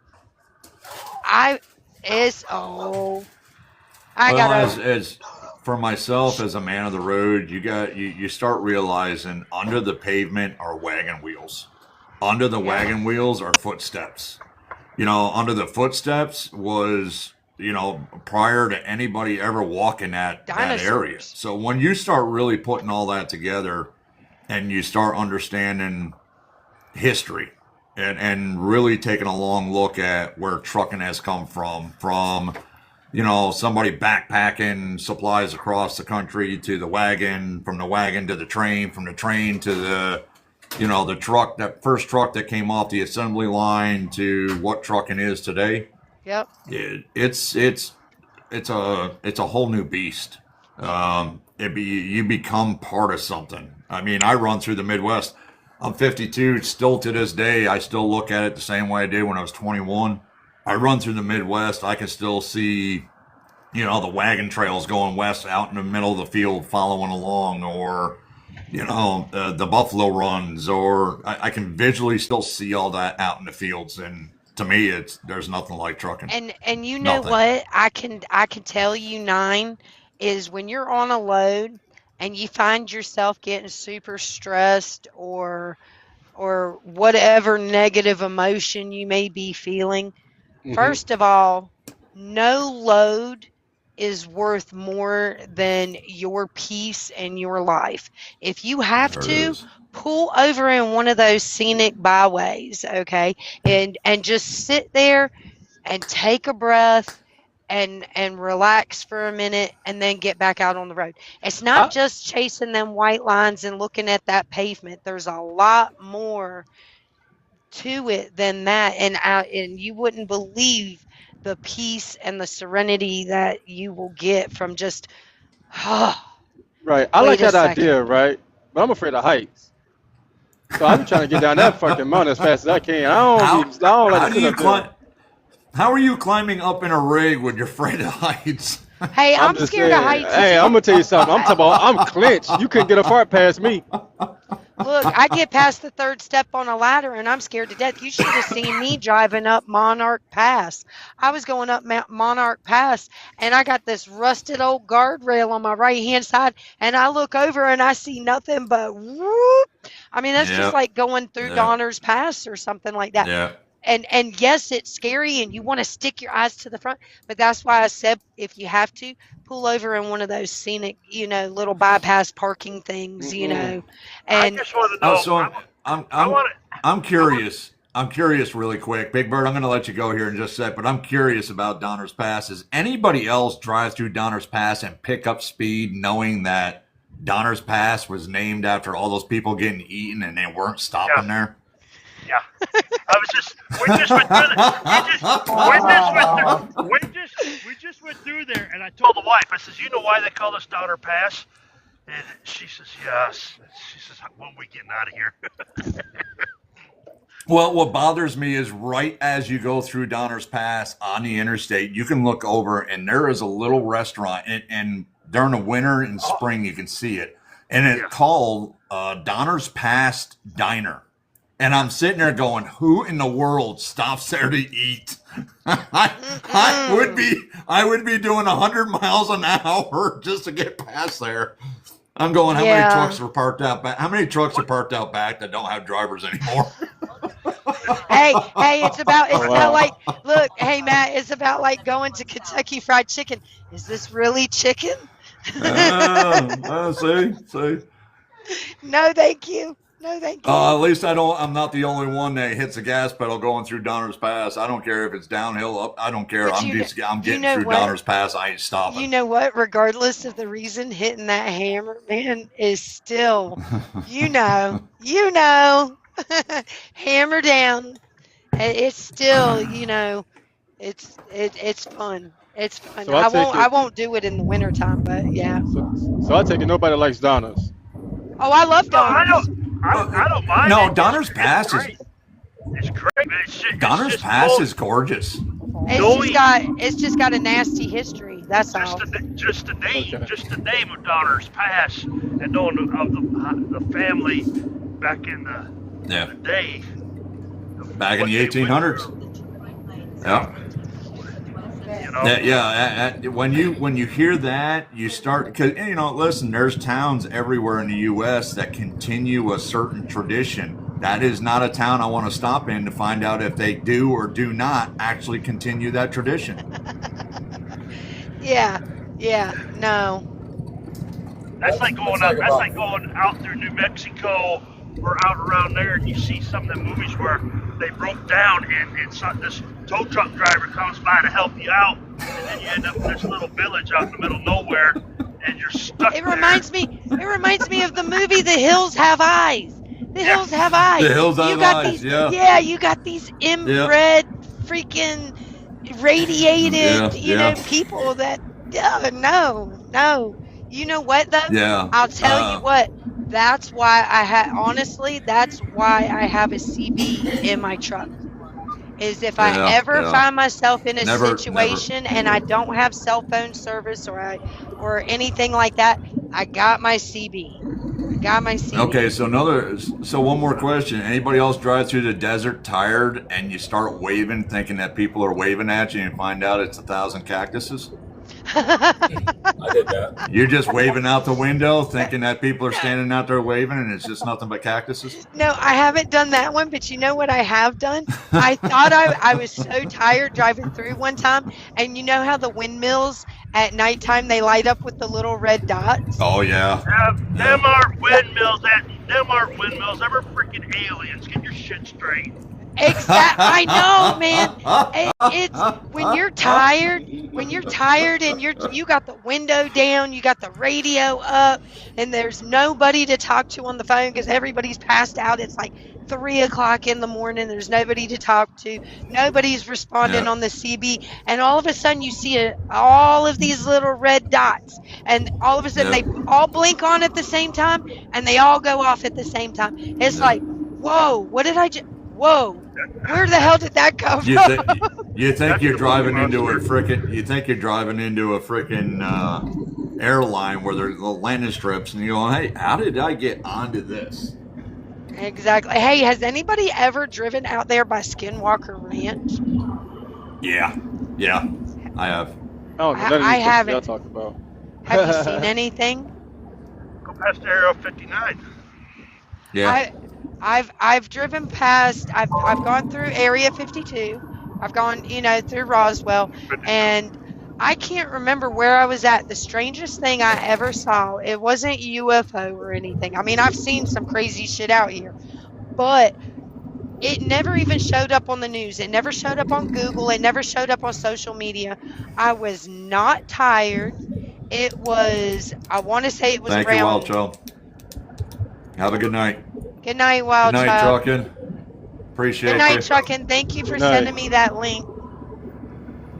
But I was driving. I can't even remember where I was at. Oh my God, it was a while ago. But I was on the phone with somebody, and all of a sudden there just was this big ball. It looked like a big giant meteor. It had, the dust trail behind it.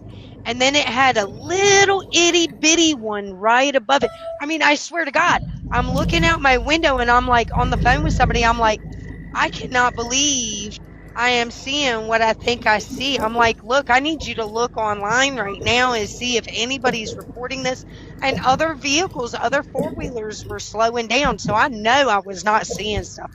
I know I wasn't imagining. But I swear to God, it would look like it was so freaking close. And it was right at sunrise where the sun hadn't even busted the horizon yet. But the sky was lighting up. You know what I mean? And it just, in my windshield, it was like this big. Blew my mind. Absolutely blew my mind. Little green head pops out the window. Like that before. It's no, that's what I think the little thing above it was. No, there was a little itty. Big Bird just chuckles.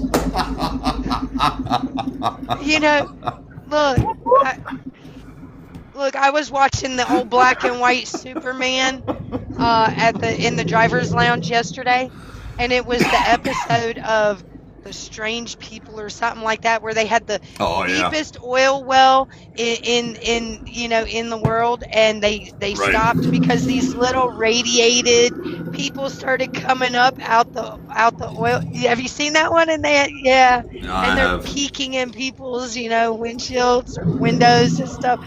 Yeah, that was my Easter Sunday. I sat there watching. That's satellite you've seen. I think you're saying. Try looking up Starlink. No, The that Starlink wasn't satellite. that was not a Okay. satellite I saw, dear. I swear to That was God. Google. They were tracking you. Hey, I'm not even getting on that topic. I'm not even getting on that topic, okay? I've heard the clicks on my cell phone. Google figured us all out. They've got probes right above our trucks. This one just got ahead of you. Oh my goodness. No, I swear to God, it looked like a giant meteor. I was like ready to pull the truck over on the shoulder and thinking that I was just going to get wiped, that the earth was about to disappear. I mean, that's now, how big it was. No exaggeration. I almost pissed my pants. now I've seen a few of those. when Now they look like they're falling from the sky. Oh. when they have meteor showers out, man, that is the best time with meteor showers. Oh Sit man. there and Right. watch it, man. That's like watching like Star Trek or something like that. Like that was kind of like back in the 70s when they took it. Yeah. I gotta turn my camera off real quick. I'm about to smoke a cigarette. Well, yeah, I'm gonna do the a most quick beautiful. reminder. The most beautiful do a meteor shower I ever saw was this winter when I was up in northern Maine. That was Sorry, I was muted a minute. Yeah, I'm going to do a quick reminder for the next week. FOPT will be live from 6 p.m. Central Standard Time until 8:30. The reason is we're running a fundraiser for free pizza for kids for John over in Kentucky. He is both on TikTok and Facebook. We will do a video first thing in the morning to put those out there for you all. The fundraiser is to help raise money for a new oven for him. Right now we're trying to raise upwards of $25,000, which is our goal, which would be great, but anything helps. We have links that you can go to donate. We also have a 3-axle alignment donated by North Florida MD Alignment, Mr. Rocky up there. We'll be drawing that on Saturday. For the drawing, you can go to Venmo or to Cash App. We'll put that in the video again tomorrow. Make sure that's all out there. If you leave your name and your phone number, we'll get a ticket, and we'll do a live drawing on Saturday for that. But for the next week, we're going to be focusing on free pizza for kids. Bring your stories, bring your questions about trucking, bring some laughs, bring some giggles, share it out, and let's see what we can do for John and us bringing some pizza to some good kids. Go ahead, guys. What I was going to say earlier when I was breaking up earlier. Yeah. Can you hear me now, Matt? Yeah. What I was going to say earlier is that the other guy that we helped out, Kurt, with getting his CDL, I got notification this afternoon. He has his CDL reinstated, has the paperwork from Florida, and is filling out applications with carriers. Awesome. Hey, that is freaking phenomenal news. Hey, Justin, how much trucking experience does he have? I think about 10 years or so total is what he had. I thought he had like 10 years, but then he got something happened with his auto insurance. He was out on the road. It lapsed. They suspended his license while he was on the road. Wasn't aware of it. Got pulled into DOT, and a whole mess came out of it. Is he an owner operator? No, company. Because I was going to say he's okay. Well, I mean, I don't know if my boss man is looking to get any more trucks, but he is looking to hire owner operators. He's more than welcome to, if you want to give him my information, I can connect him with my boss man. I've got one of the most amazing boss mans ever out there. As you guys already know, I have all the freedom and independence a truck driver could ask for, but he is looking for experienced drivers, he's more than welcome to reach out to me, and I'll connect him with my boss man, Scott. I mean, if you get I know he's in He's in a real predicament right now. They're really down. I mean, this is really boosting him, but they're really down. Him and his wife are really down in a hole, and he is trying.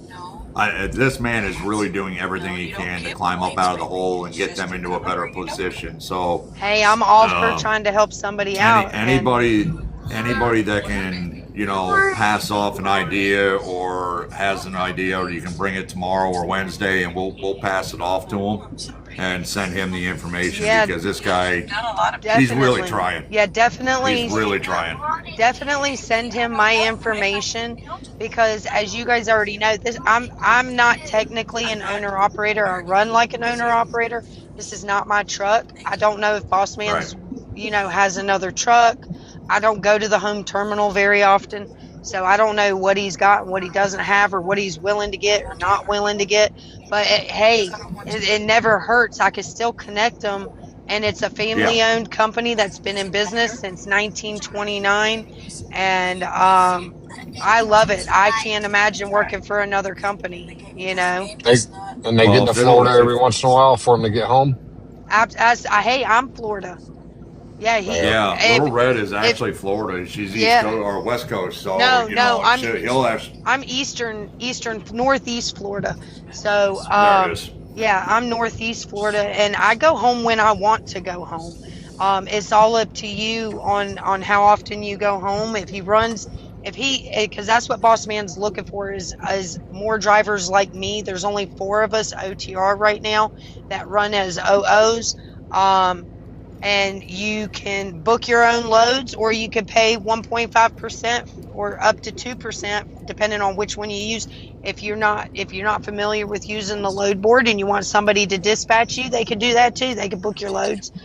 Just tell them where you want to go, and they'll do it. It's completely up to you. The only time I ever talk to my boss man is when I feel like sending him some crazy joke and just mess with him, or if I'm saying like today, hey boss man, I got a carrier packet and an RC on the way for this amount.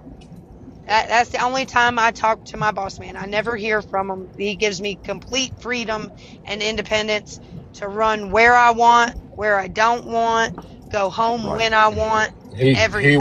He won't do well at that at this point. He needs somebody dispatching him and all of that. He's not prepared for that. We do offer that. So it's it's completely up to him. Well, we'll have to get your information. We'll have to get your information over there. Go ahead, Butney. Go ahead, 9. Oh, I was just saying for $6.35 per mile. That don't sound like a bad idea. Well, now wait a minute. No. Go ahead and tell them what happened to you last week, though. The $6.35 a mile is great, but what happened last week? I'm actually getting $6. Oh, okay, she's making up for it. I'm actually okay. So I book my own loads, 9. I get on the DAT load board or Truck Smarter or whatever, mostly DAT, and I pick my own loads. So last week I made a rookie mistake. I booked a load that picked up out of South Florida. Anybody who books their own loads knows that it pays to go into Florida, but you're going to take a doo-doo rate to come out of Florida, if not deadhead out of Florida to get a load.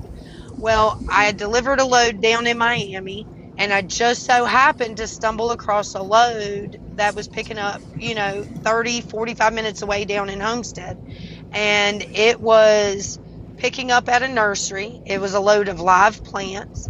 It started out, and it was all floor loaded, no pallets, no racks, no nothing, which it's coming into summertime. I'm a woman. We all know what trucking does to us. So I'm sitting there thinking, okay, I'm a country girl. I'm not going to shy away from a little bit of physical labor.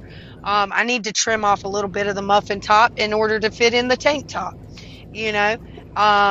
So I was like, okay, well, it started out, it was supposed to be 9 stops. Okay, 9 drops. But it was only a total of 1,500 miles. It was getting me to Shreveport, which I knew was setting me up for even better rates coming out of, the area, which would take me west or into Oklahoma or wherever where really even better rates are coming out of. And Mm-hmm. it was to come out of Florida for reefer. I'm lucky if I can get a load paying out of Florida, especially South Florida. I'm lucky if I could find a load for 225, 250 a mile. This Mm-hmm. one was paying like almost $4 a mile. Mm. And so I was like, damn, that's good. It's setting me up. You know what I mean? And I'm sitting there thinking to myself, okay, 9 stops, floor loaded plants. There can't be but so many plants per stop. You know what I Mm-hmm. mean? Oh, that's where I screwed up. So I get to the shipper. The shipper is like, no, there's 10 stops. I contact the broker. The broker throws a few hundred more dollars on the rate because there's an additional stop. Um, and what happened was they loaded my trailer with 2 trailers worth of plants, and Oh I wow. didn't know it. The way they loaded it and angled the plants, so they angled the plants at a 45-degree angle going towards the nose of the truck, and Mm-hmm. they ended up loading my trailer. The first 7 stops went perfect, not a problem. It was supposed to be like a 4-day max, run with that many Mm-hmm. stops, 4 days, no problem. Okay, when I got to the 8th stop, that's when the shit hit the fan. And that particular location, that receiver did not have all of their product.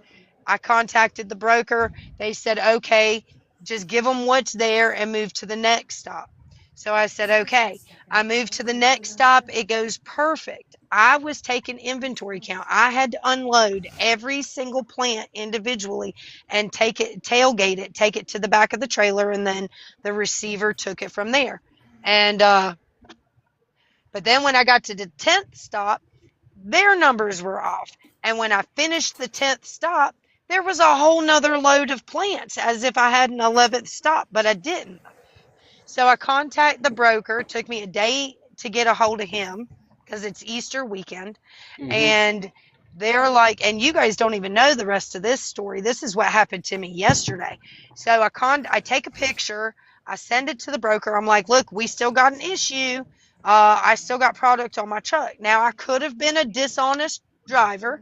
I could have not even contacted the broker and told them there was still product.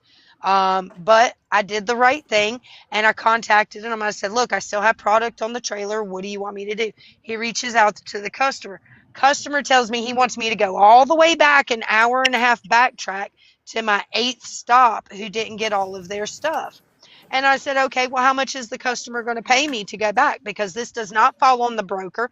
This does not fall on the driver. This falls on the shipper. My truck was loaded incorrectly on that stop. Mm-hmm. Well, customer comes back, says, no, the bills, I looked at the bills from the shipper and I could tell that they loaded you correctly. I said, the bills do not tell you anything about how I was loaded. First of all, I said, second of all, the bills were printed out before my truck was ever loaded. That's how we discovered there was 10 stops, not 9 stops. And I put my foot down and I told him, I said, you can tell your customer he ain't dealing with a rookie. He can pull that BS on somebody else, but he ain't going to pull it on me. This does not fall on me. Therefore, I will get compensated to go backtrack an hour and a half and do the physical labor that is involved with unloading another. I probably had, oh my God, at least 500 plus plants That's on a this lot. truck, if not more. It was ridiculous. I'm talking about all the way from little itty bitty pots to great big huge palm trees. Every single stop. I mean, I'm telling you, there's muscles and stuff in my body hurting that I didn't know existed. My hands are cut up. My fingertips are raw from, picking the pot and plants up, you know, from by the lip of the pot. And I'm only 5'5". I'm a short thing, ain't I, Matt? So I'm, and with the way these plants were angled, I'm having to wedge my feet in on the bottom row, lay on my stomach on the wall of the plants just to try and reach the very top plant to start unloading. It was ridiculous. So it ended up actually turning into about a 5.5 day long thing, but it took so long. And then with it being Easter weekend, that was my only load for the week. Only load. Damn. So I only grossed 5 grand last week, whereas I usually gross between 11 to 14 a week. So that was a huge hit to me. Um, so and then I had to turn around and I finished that late last night and went back. So the customer didn't want to compensate. The broker was like, look, I need to salvage. I need to keep this relationship with the customer. I'm going to come out of pocket an additional. I demanded a minimum of $500. But that was if it was coming from the customer and the shipper. The broker turned around. I already knew he was in the negative a long time ago because he had to keep adding on to my rate con from all the bullshit I had to deal with. So I turned around to salvage my relationship with the broker. I negotiated an extra $200 to do the backtrack and 2 hours worth of physical labor, which ain't bad. You know what I mean? It was a little over an hour drive and then 2 hours of physical labor, $200. But I did that for the broker and the broker alone to salvage because our company is no longer allowing us to book TQL loads. TQL has come back, not on any of the loads that I have hauled, but I guess they're coming back like a month and a half, and 2 months later after a load has been finished, and is trying to blame some certain thing on the driver and trying to take away from the agreed upon RC amount. So boss man is like, I don't care. Yeah, I'm not signing any rate cons from TQL. And then the other thing we're running into is the damn lumper fees. The brokers, not just TQL, but the brokers are not reimbursing us for these lumper fees. They're trying to hold on to it. They're trying to say, after we've already paid them. So, anyways, this past load was a BS load. I learned my lesson. I'm never pulling anything, with that many stops again. The one I just booked was a hot load. That's the only reason why I'm getting $6.93 a mile. It's one pick, 3 drops, and it's frozen fish, and it's going to DC's. Okay. It's not going nowhere near like what I was getting before. But Louisiana is a pass-through state. It's not really one where a lot of drivers stop. I mean, hell, this truck stop I'm at right now is still empty. There ain't but like maybe 5 trucks here. Nobody stops in Louisiana. We're seeing a lot of that now with the crackdown. You're seeing less and less in the truck stops. I've been seeing it consistently over the last 3 or 4 weeks. We're seeing the numbers. Flying J pilots, those are still very packed truck stops, but you're starting to see a lot less at the Loves. You're seeing a lot less at the TAs. You're seeing a lot less at the Petros. Even the rest areas that you used to see trucks lined up a mile coming into and a mile going out of, you're seeing less in. Whatever the initiative that they've pushed to reduce the non-English speaking and whatnot, the illegals, that they have really cracking down hard and fast, and it's making an impact. I like that. You can see the impact. You can see the impact. I think the fuel's got a lot to do with it too. I think the fuel does have a lot. I think we're seeing the same thing that we see as far as the fuel. I think we're seeing the same thing there that we saw during COVID, where a lot of people are sitting on whatever reserves they've got, and they're waiting out the fuel cost. I think they've parked and waiting out the fuel cost. The only thing is that's a dangerous game to play because, I mean, I understand. Trust me, I pay for my own fuel. And, I mean, I think $250 today barely got me, like 40 gallons or something. It was maybe 40, 45 gallons. Yeah, I mean, it was insane. I mean, and I don't have big tanks. I got 220, but I used to be able to fill my tank for like $600, and that was from it getting below a quarter tank, which I don't like to do, but I've done it before. You know, you sometimes you got to do what you got to do. Anyway, Right. but now it's costing me close to about $1,000, you know, to fill it Right. up, and that's just absolutely insane. It's tough, but that's where, like how you guys were talking about earlier, that's what comes into play, knowing your operating costs. You know, when you're negotiating a rate with a broker, you know what the fuel cost is on average. You know Well, that if see, it's I know what my cost per mile is. I know what my safe zone is, what my danger zones are. But the one thing that it puts me a little outside the box is the way I think about trucking. The way I perceive trucking is a lot different than a lot of people. I am one of those ones that even if 90% of the trucks can shut down, I'm still going to keep going. I'm the Being same a way. truck driver. Being a truck driver, you have taken on the responsibility of a nation. It's not about money. It's not about politics. It's about a responsibility that you've laid on your shoulders. Yes, does it come with an amazing lifestyle? Sure does. Is it have its perks and its ups and its downs and its roller coaster rides? Absolutely does. But it's no different than signing up for a military. It's no different than becoming a firefighter or a police officer in EMS. When you sign up to do something like that, your mindset is the people. It's about the people in your country, the people in your community, the people in your state. And shutting a truck down because it doesn't financially suit you tells me that it tells me two things. One, you're being smart, but it also tells me that you're not in it for the same reason that I am. I'm in it because I love the job and because every house that I drive by, every hospital I drive by, every school, it doesn't matter what I drive by. If there's people in it, my truck has the possibility of having something on the back of that truck that those individuals are going to need. I mean, So, I there understand. comes a responsibility that, I understand that, you don't want to bankrupt yourself because if you do that, you're not on the road anymore. But there's also a responsibility that if you know what your cost per mile is and you're smart, you should be still out here doing what you signed up to do. Exactly. That's what I was gonna say. I mean, I understand if I mean, and honestly, I can even backtrack on that.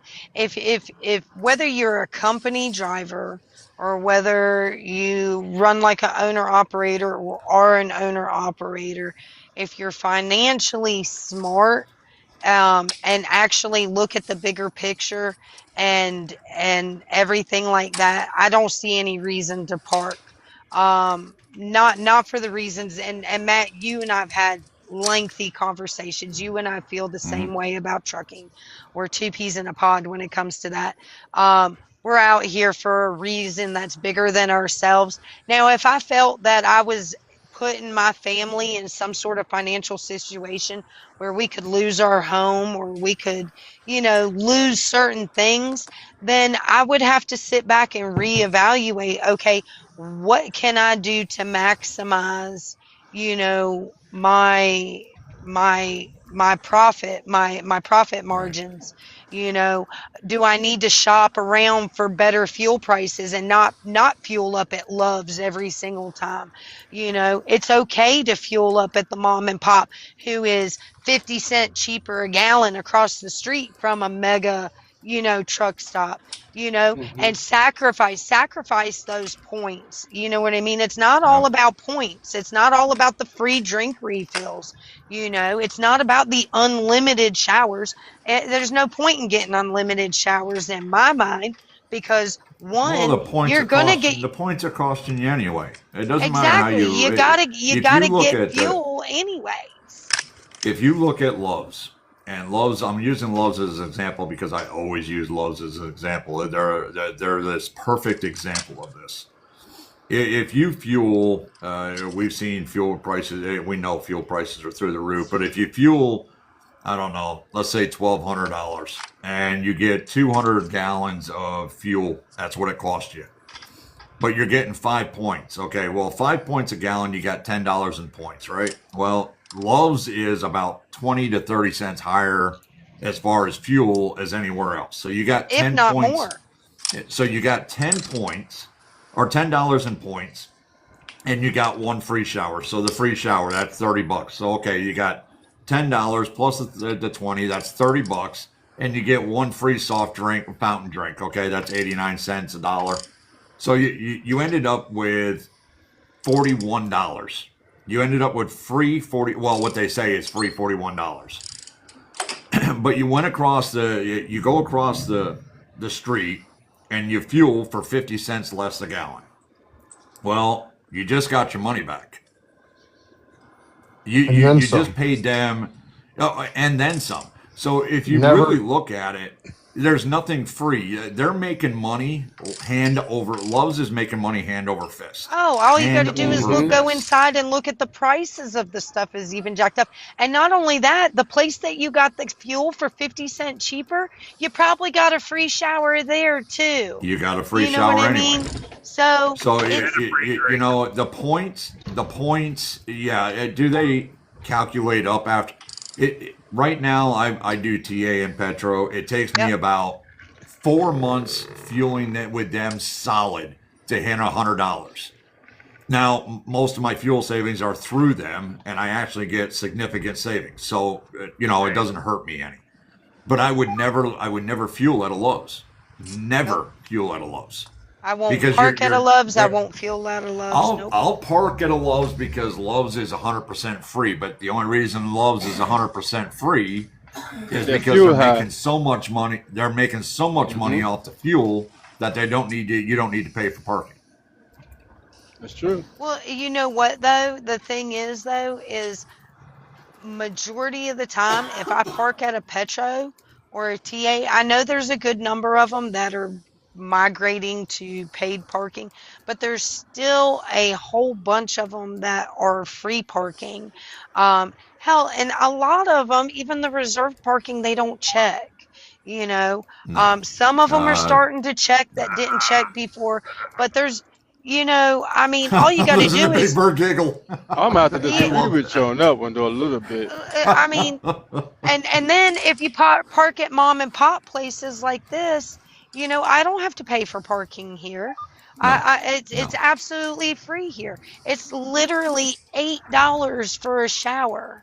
Okay. Well, and those. I mean, what we need to do as a trucking industry, and listen, I'm not taking away from the mega truck stops out there, but what we need is a major promotion of the mom and pop places around the country. Absolutely. That have the free parking, that have we're seeing this more and more where there are still $8 showers where you're still getting a free meal.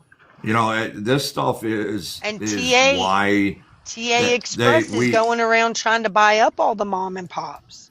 Well, and that's why we need to promote them because because they're not being promoted, because everybody wants to stop at the megas, they're going under. TA, Love's, Petro, Flying J, Pilot, they all come in behind after they've gotten to a point where, we can either buy you out, or what'll happen is you'll go out of business and we'll buy it anyway. So if we can get the promotions out there, and I'm not talking on an FOPT level because I'd have to have that discussion with them. But as truck drivers, start putting out there this information as you're going along, and get the information. Do a quick video or TikTok. Hey, listen, I'm at this location. Here's the address. Here's the exit number. Great mom and pops, great food, amazing parking. Get it out there, and what you're going to see is a larger number of professional truckers utilize those over the megas every day of the week. I mean, go ahead.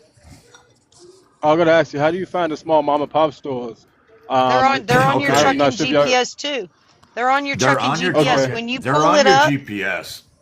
Yeah, majority of them are on your GPS, and when you hit the more info, when you've pulled it up, more info, and it'll tell you You know what I mean? What they offer and what they have, whether they've got showers, whether they've got, I mean, now this particular place, yes, along the outer edge of the parking lot is pretty trashed. But they got damn good food. It is small showers. It's a shower and a sink. There's not even a toilet in there. But Another they got thing, Nine, that's a lot of new school. Big Bird just brought up there's apps out there that you can actually download. There's a bunch of them. But I'm going to look at tell you how old school, and I love the old school way. I still got my book still in the truck. It's probably about 10 years old. I probably do need to upgrade it, but I've got look at look notes at how and empty this I place is. I have yeah. nobody on either side of me. Nobody. I mean, it's You can go into any truck stop and inside the truck, most truck stops, sometimes they're hard to find, but you can go in and they're called the truck stop guide. They're right next to the FMCSA the green Bibles, but there is a truck stop guide. It's actually a book, and you can actually go through and see where the mom and pop places are and circle them, and just keep an eye on your route, and you'll hit them every day of the week. Okay. Michael. You can go on Amazon. They got them on Amazon too. And Trucker Path used to show a lot of them also. Yeah. Trucker Pass still does. Trucker Pass still does. Yeah, You and know that's an what, easy Michael app. Drucker? Michael Drucker, don't you? This is an inside joke. Because I don't need to make anybody a sandwich. Okay, that's why. And yes, the only part of it that really is a shithole is the outer edge. But you know what? When I went inside and I was in the restaurant eating, they are working on the place. They have completely remodeled the restaurant. They have expanded the restaurant. It's nice. It's damn good food. Yes, it's a tiny shower, but you know what? They got good water pressure. They got hot water, okay? And it is what it is. But you know what? When I talk to them inside, the reason why the parking lot is trashed is because right now they can't afford to pay somebody to come out here and clean up the trash around the outer edge. But I can tell you this, there are no potholes in this parking lot. This is a nice 100% paved parking lot. It's right off of 20. So you're literally, I can see the highway. I see 18 going by right now. You're right off of the highway. So you're not out in the middle of nowhere. But you know what? That's also where truckers can come into play. You That's know, what I agree. there's nothing wrong with a trucker getting out and saying, you know what, this place is a little trash. Let me put my field gloves on and let me pick up a few things. Let me help this mom and pop That ain't no place lie. out. Ain't no You know what I lie. mean? We need to take. There's got to be self accountability for the drivers as much as anybody else. That's Yeah. nasty. That's sometimes I do. Sometimes I Go do. ahead, Big Bird. Little shower or whatever it is. What's that? Go ahead, What did Big he Bird. say? You hear me? Yeah. Yeah, we got you. Y'all froze. Oh, y'all are freezing up on me. That's what I was wondering. What's going on? Back in the day, you went into a shower where you had a push button, and it was more than one person that was in there when you took a shower. It was never, Yep. you never had a door. It was like, so, it gets me when people start talking about these showers and all that. And there's still some of them truck stops out there that's that way. Yeah, the old locker room style. Yep. Yeah, like the old high school gym. Yep. It's It gets me, but it gets me when you hear someone talk about the showers. It's like, dude, that's something that's wet. Hey, Big Bird. They all talk about wanting to go back old school. Well, let's put their ass back in a cab over and put them back in the old showers and all that we used to have. There you go. Exactly. Come on, let's do it. You want to talk Listen, about trucking? I'm going to be running old school with no AC and 100-degree heat. I'm about as old school. The only thing missing is to take the airbags off, put the spring ride back on. I'm about as old. I got the fan in my window, literally blowing in my face like the old Pete's. I'm about as old school as I want to go right now. Well, dump the air. I think I'm spoiled. Oh yeah, I could dump the air and go down the road like that. Yeah, you're right. You're right. That wouldn't be good for your drive line, though. No, it would not. No, it would not. Every time I've done that and made the mistake that I dropped the air and forgot to bring it up, I can hear the transmitter. And nope, I did something wrong. Oh, that's right. I forgot to put the air right back on.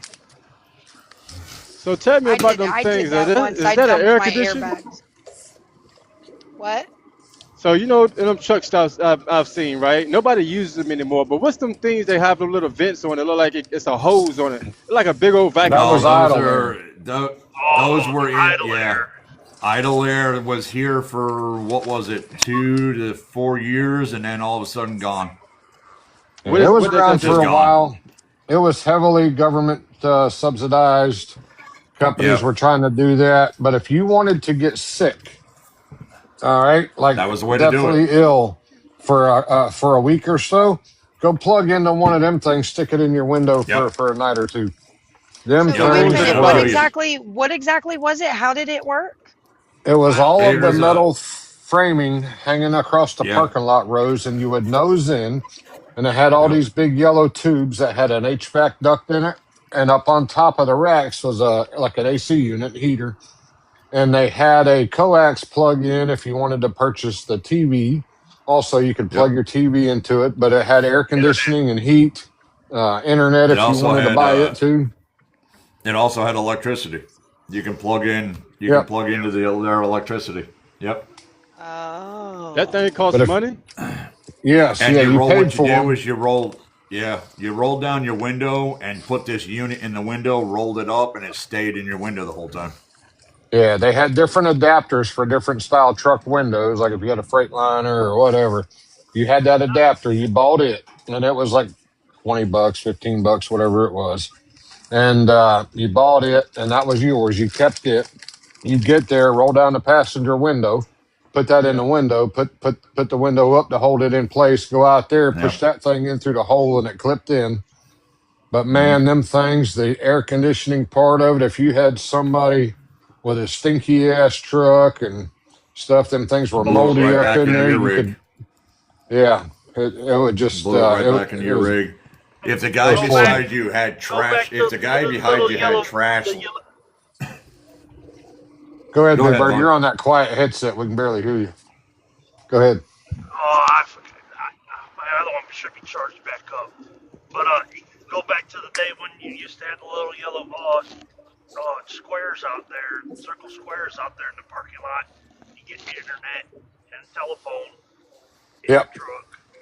Yeah. I remember those. It's not a bad thing. If they found a way that they could upgrade that to way better than what it was, or they had a cleaning crew that went around and cleaned that, or however it is they had to redo that, it wouldn't be a bad idea. Yeah. It really wouldn't, especially for your 34 or whatnot, or if you're stuck for an entire weekend. It's not a bad idea. It cuts back on the fuel cost big time, but you're running a big risk. Like Rocky said, you run that thing for a day or two, you're probably catching something that you don't want anything to do with. Well, that's how I feel when I'm in a truck, though. Like, if I'm running my APU, right, or even if I'm just sitting, right, in my truck running, all of a sudden, I think maybe after a couple of hours and stuff, I started getting a headache, right? And I feel like I can start smelling the death. Oh, you got a leak somewhere. You got a leak You somewhere. got a leak under your bunk. You got an exhaust leak. Yeah. You better get that checked. Yeah, because you could get carbon monoxide poisoning, if not die. The one key that I can tell you Crack your window no matter what. that, Big Bird, I was just going to say that. One of the things that I learned, I was taught when I was 14, if you're running the truck or an APU, you can use it even with the APU, there should be at minimum, one of those windows or one of your vents cracked or open at all times. Okay. At all times. Never have everything closed up and believe that that's okay. You will literally not wake up one morning. Don't ever put yourself in that risk. Yeah. And here's another thing. FMCSA and all these regulations supposed to be about safety. Yep. What is not in a truck from a factory, but is in every RV built? Carbon monoxide detector. Carbon monoxide detectors and smoke detectors. Yep. Every one of my trucks always had a battery-powered smoke detector, 3M taped or hung somewhere on one of the cabinets in the sleeper up toward the top. Yep. Kansas just said that as you said it.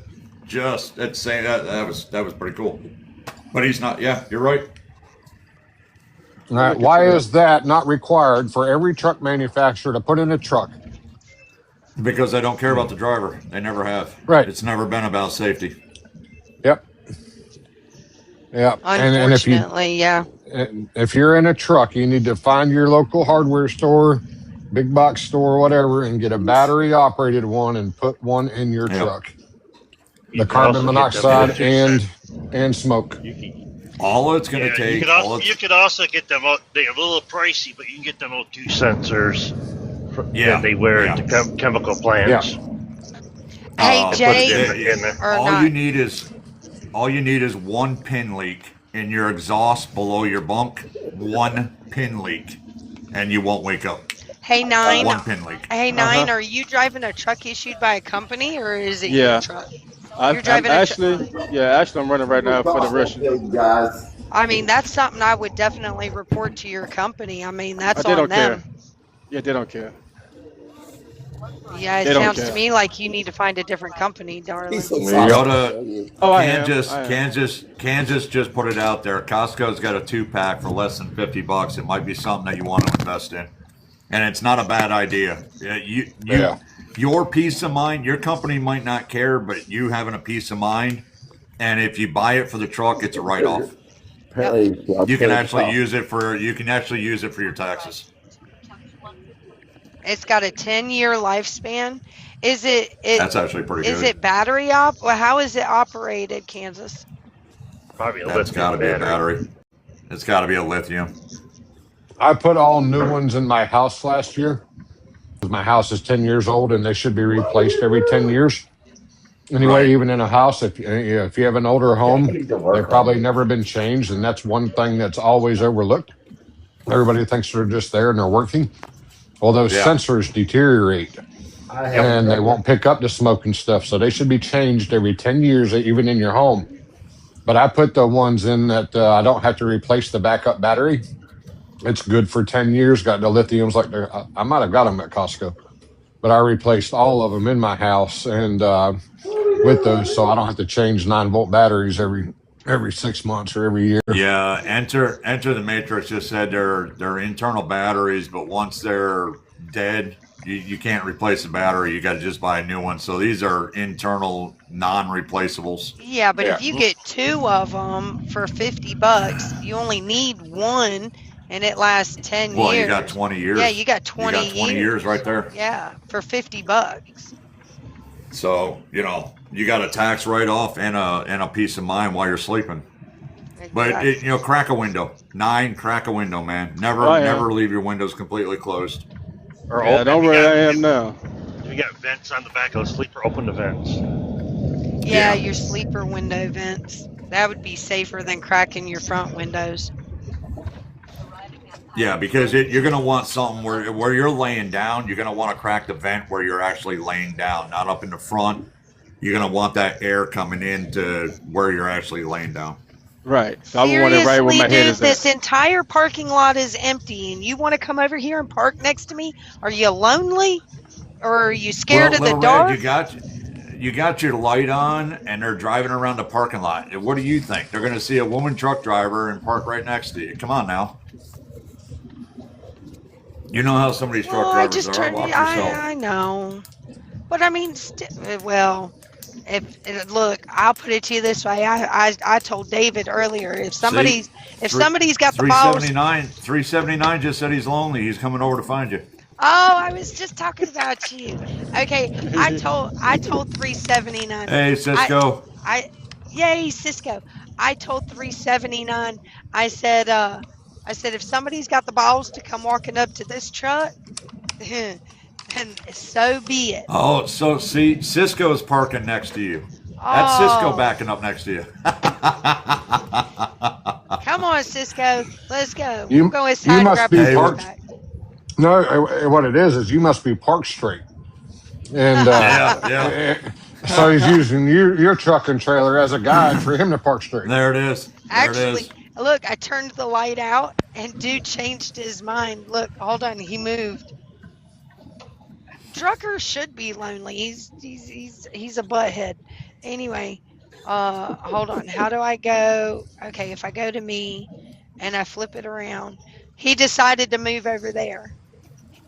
There you go. He was gonna back in next to me over here, but that whole side is empty. That whole side is empty. All the way. Reefer unit on the back end of there, and he said, "Oh hell no." So I'm gonna do this one more time before the end of the night. We're gonna be running lives. The FOPT is gonna be running lives all week long, all the way up until Saturday night.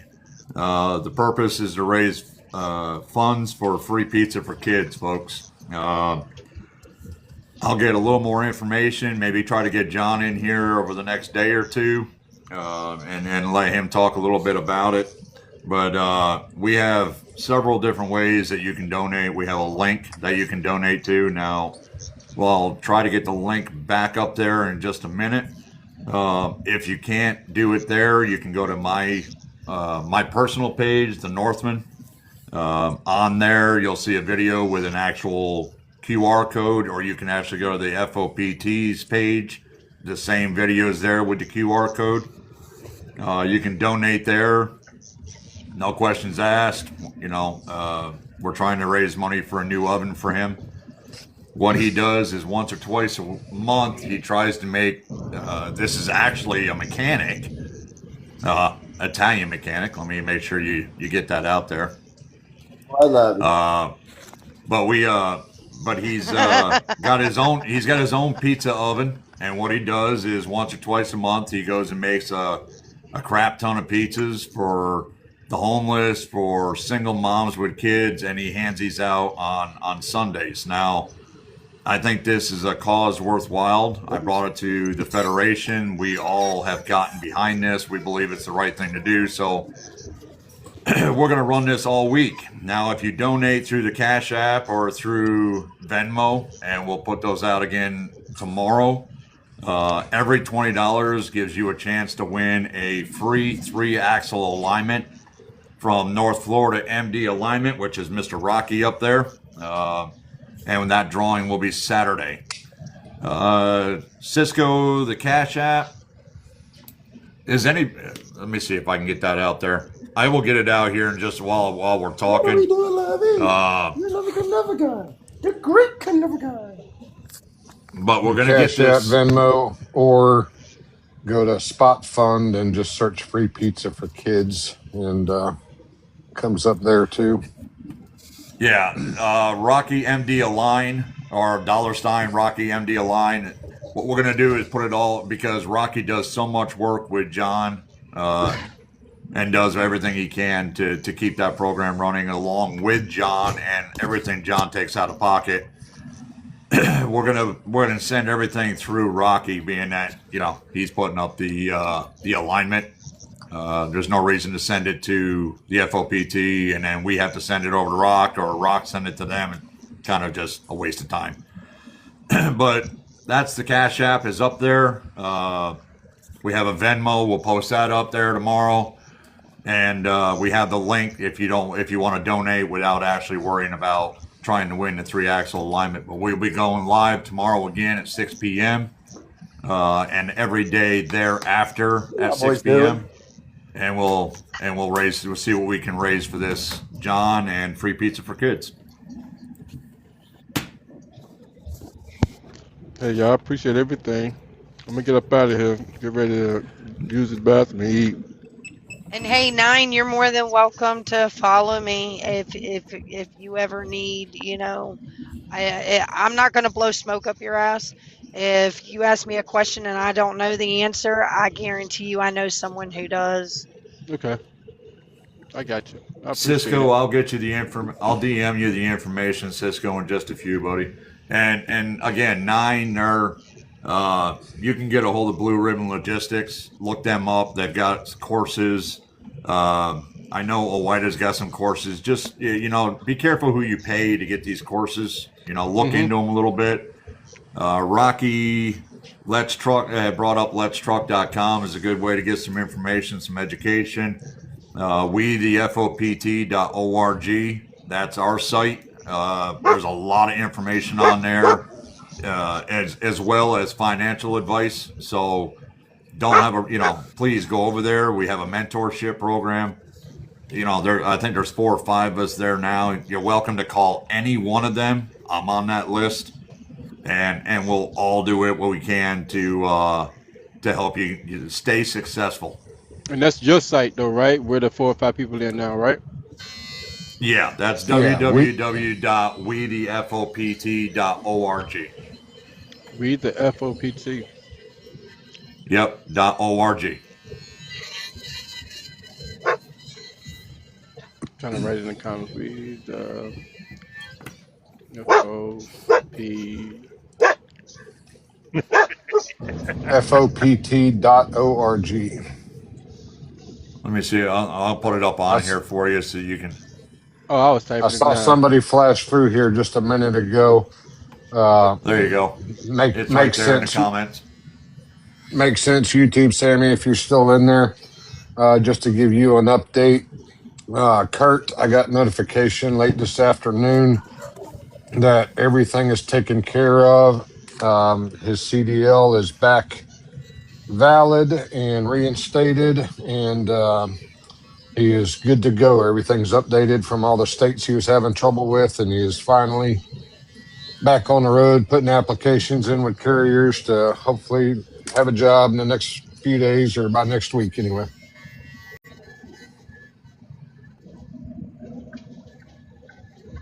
Be back for sure. I see you there, Load Shark. I hope you're doing okay, brother. I need to give you a call and check on you. I'll give you a call tomorrow.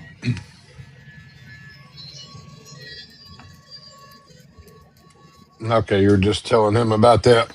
Yeah, so he's good to rock and roll. It was probably about 4:30 today when he sent me the text, and he was all happy and excited. And that's awesome.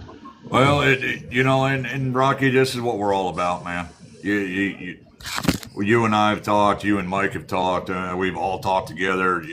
This is what the Federation's all about, and the group of people that we continue to be, no matter whether it's here or over on Sarah's, it's all about helping. Yeah, we're all about the truck drivers. We're all about the drivers out here on the road. There's none of us going to tell you to go take a hike. We're going to do what we can to answer questions. As you see, the Federation's here trying now, along with Rocky and those that are here, to try to raise funds for an amazing man who's working out of his own pocket to try to feed kids and the homeless. This is what we're all about here. It's freaking phenomenal.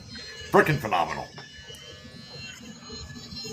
Yeah, and his Kurt's got a little bit expensive and stuff there, and thought what he needed initially was going to take care of everything, and then he ended up finding out a few days later, dealing with Pennsylvania, that there was some thing up there, and that was another $264 or something. I took care of that for him, and then we had another thing here with Florida that wasn't bad, and then just getting all the states to communicate, Oklahoma, Pennsylvania, and Florida, and finally got him on the road. It was a little bit of a battle. It's been a week and a half, 2 weeks, but at least 2 weeks. Is he on the road now? No. His license just got reinstated, updated in the system with Florida. Everything is back valid and reinstated today. Okay, so he's putting applications and stuff out now to this afternoon, after he got word it was all updated, that he put the applications out so he can try to get on somewhere. Oh, that's amazing. That's absolutely phenomenal. And spoiled, you're 100% right. You, me, Sheila, Scott, we've all believed the same thing. It's about paying forward. That's something that we will continue to do as long as I got breath in my lungs. But hey, Buck. That's what this is all about. This is all about paying it forward. We've all had success in one form or another in the trucking industry, and we're just trying to pay it forward. Is that squirrel? She's in there. She's in the comment section. Oh, okay. She's not up there yet. Hey, Rogue. She gets up here, and it gets really interesting. I'll get a box. The squirrel gets a box. Is that the wife in the background? Yeah. I told her to text me when it hit 8:30. She texted me, but she's sitting right beside me. hey, tell her I said. She said if Spoiled Squirrel grabs a box, she'll grab a box, and then she'll jump up here, because if Spoiled gets a box, it gets really interesting really fast. Well, I'm not. Look, I'll let you guys know right now. I'm not drinking any Crown tonight, so you don't have to worry about me getting too fired up. I'm mellow tonight.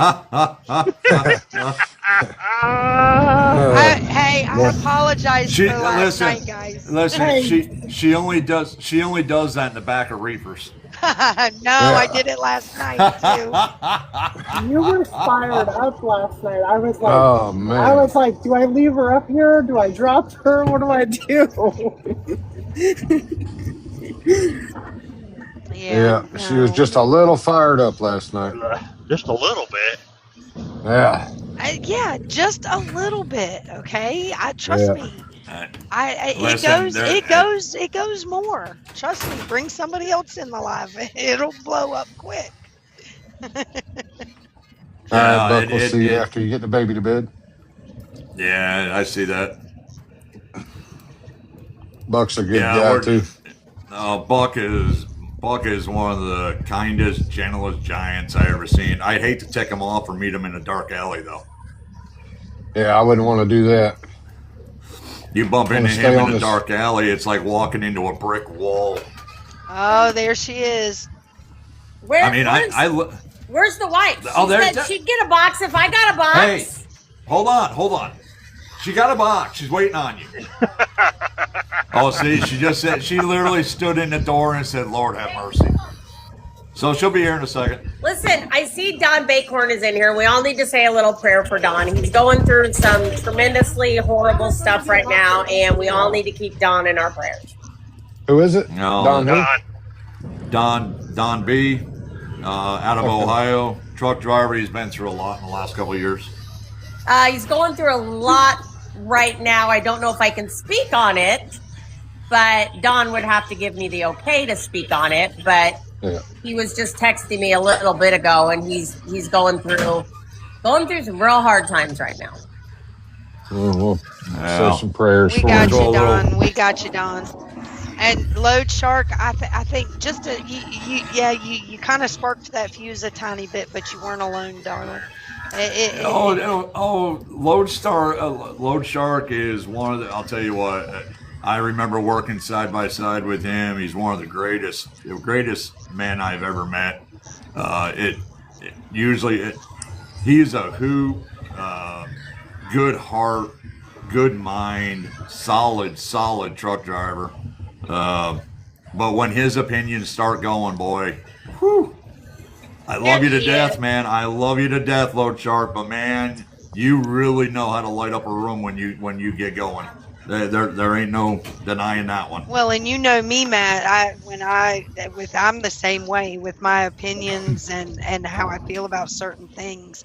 I'll dig my heels in, and I feel very passionate about certain things. And I think that's a lot. I think that's a lot of us. I think there isn't one here. I know Spoiled. Spoiled is her and Scott are the ones that actually signed mine and my wife's. They're the only ones that actually showed up for our wedding. When she digs her heels in, there ain't no getting out of that. It's when she puts up her hair. It's when she puts up her hair. It's when she puts up her hair. Yeah, you're in trouble. The one that really got me last night was Brett. That's who really got me. It wasn't you, Load Shark. It was Brett. Yeah. Load Shark has a, when Load Shark stands his ground. When he toes a line, he toes a line. He's not backing down from it, and I have nothing but respect for that. And that's a lot of us in here. When we stand on the principles that we stand on, there's no budging us.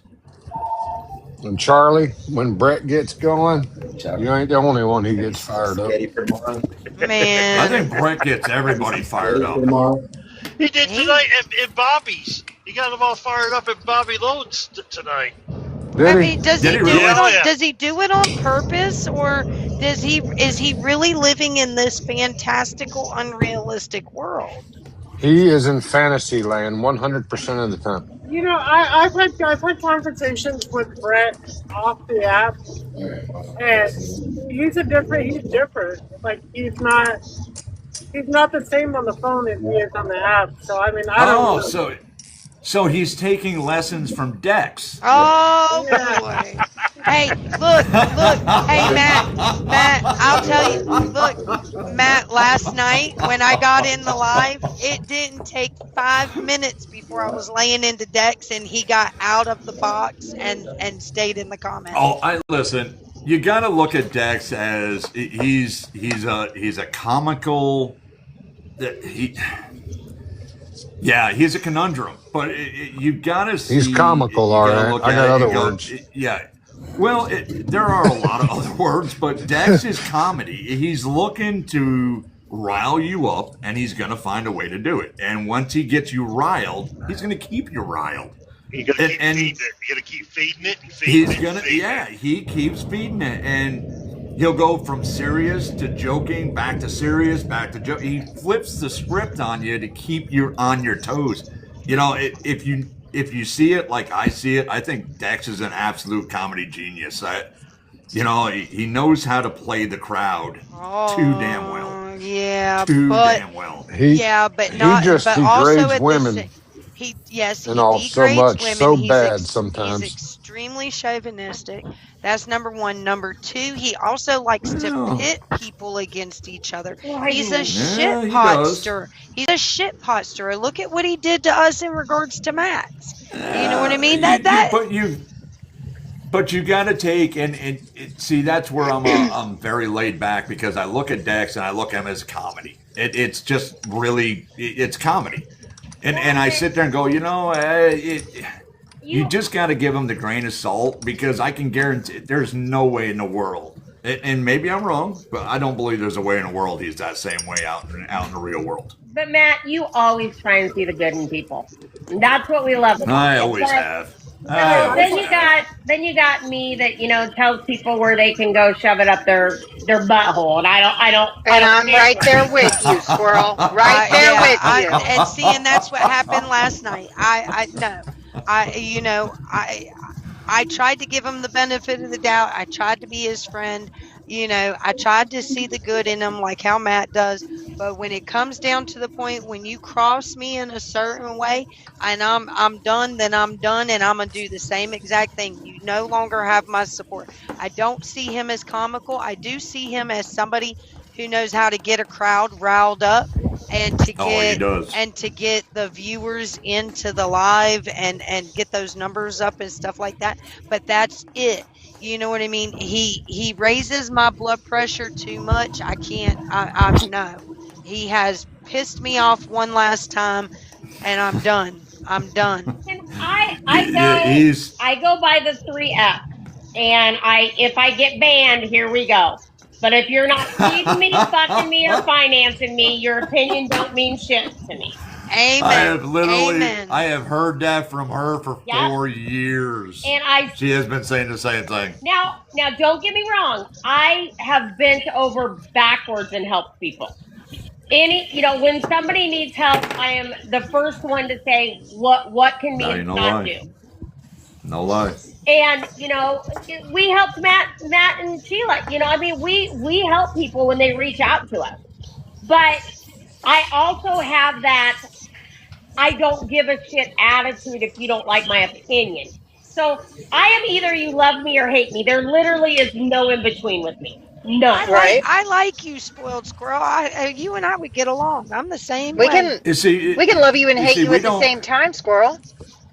Yeah, we don't love, you see, it's not a love or hate thing. We just hate to love you. There you go. And love to hate you? Hey, we don't love to hate you. We just hate to love you. I mean, it's a very big difference there. Oh, don't pick on her too much. Fan off all the time. I just think that you have so many radio Rambos on this app.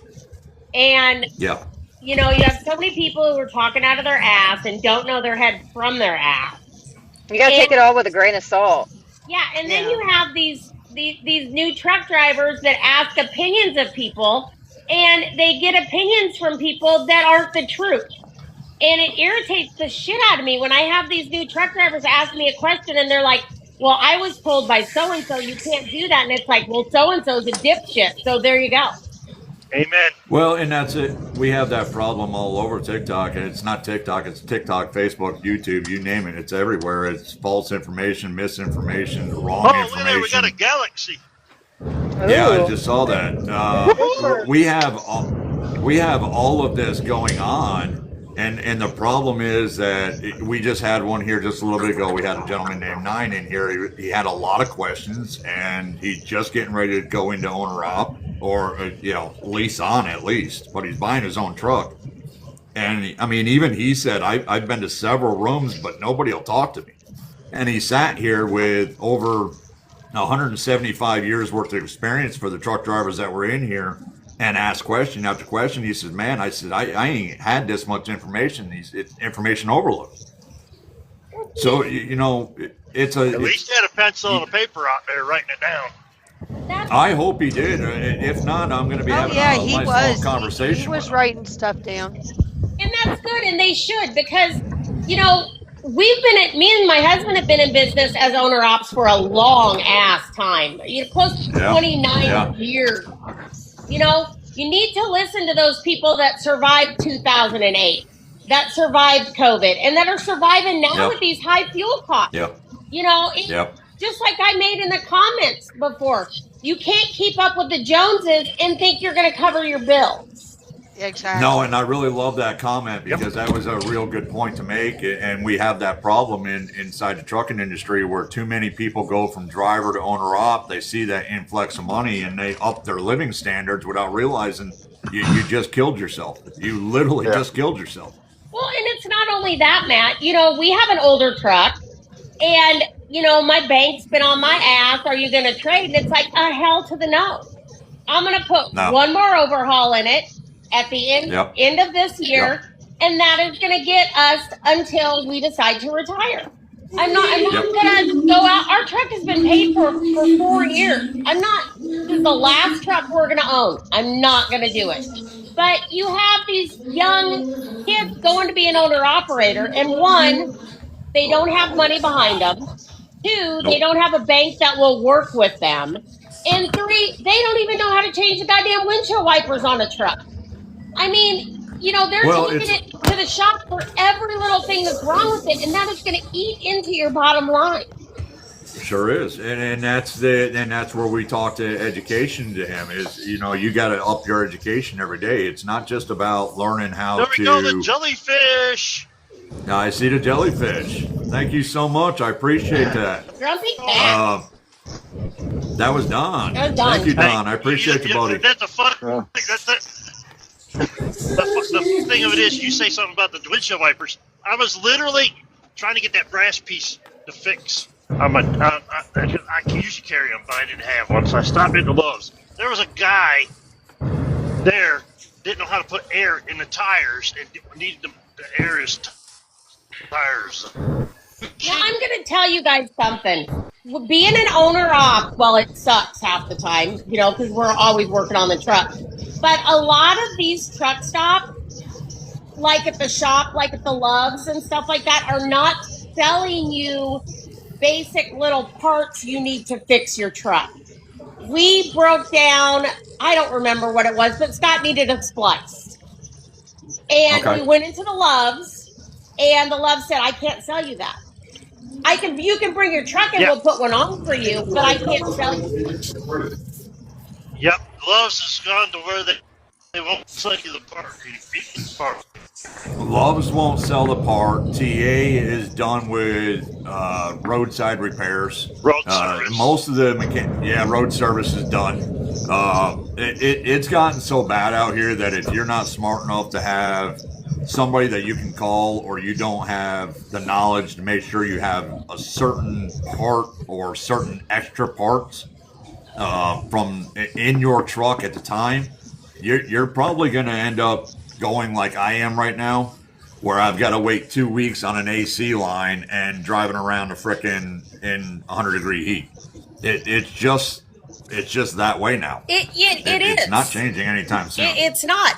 This weekend Scott was home. He flipped tires. He put new airbags on. He rebuilt our APU. I mean, all of those things suck into our bottom line. And if I didn't, I honestly think if Scott didn't know as much knowledge as he knows working on that truck, we probably would have been out of business a long time ago. Because everything sucks into your bottom line, especially repairs. And that's what happens with a lot of guys that were company drivers for a couple of years or even 20 years, is they go buy the truck and they don't fail because they can't drive it or back it to a dock. They fail because they don't know business, right? Mm-hmm. And they get in that, they buy that truck and they don't realize that they are now the owner, the CFO, the dispatcher, the one that has to keep up with the bookkeeping and the accounting and invoicing and making sure you're getting paid correctly from all the loads you hauled. And you have to be able to reduce your cost, do a lot of things yourself, grease the truck, air up tires, do all this stuff that when you get home after a couple of weeks being out, if you only plan to be home for 4 days, well, you can almost plan on 3 of those 4 days. You're going to be working on your truck. Now, I want to see the Cisco kid said, then buy a new truck. Why? Yeah. Cisco believes in the new truck, though. Cisco is a true believer in turning the old truck into the new ones and keeping the truck to a newer fleet. And I understand where his point is there. It gives a little more security on in his mind frame, and I understand where he's coming from.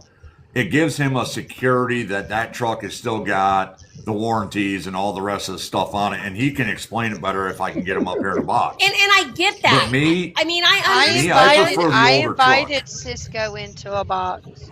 I understand that getting a new truck, but what a lot of people don't understand is with our truck that we have now, we can do all of the repairs on it because we have an old Detroit motor. It's an older truck. Scott can work on everything. We're not at the mercy of waiting at a shop for warranty work. If we blow something or something goes wrong, we pull it into our shop, get the parts, and within a couple hours, it's fixed and we're back out making money again. Yeah, but how many times? I think that's I think that's a preference. Respond to that?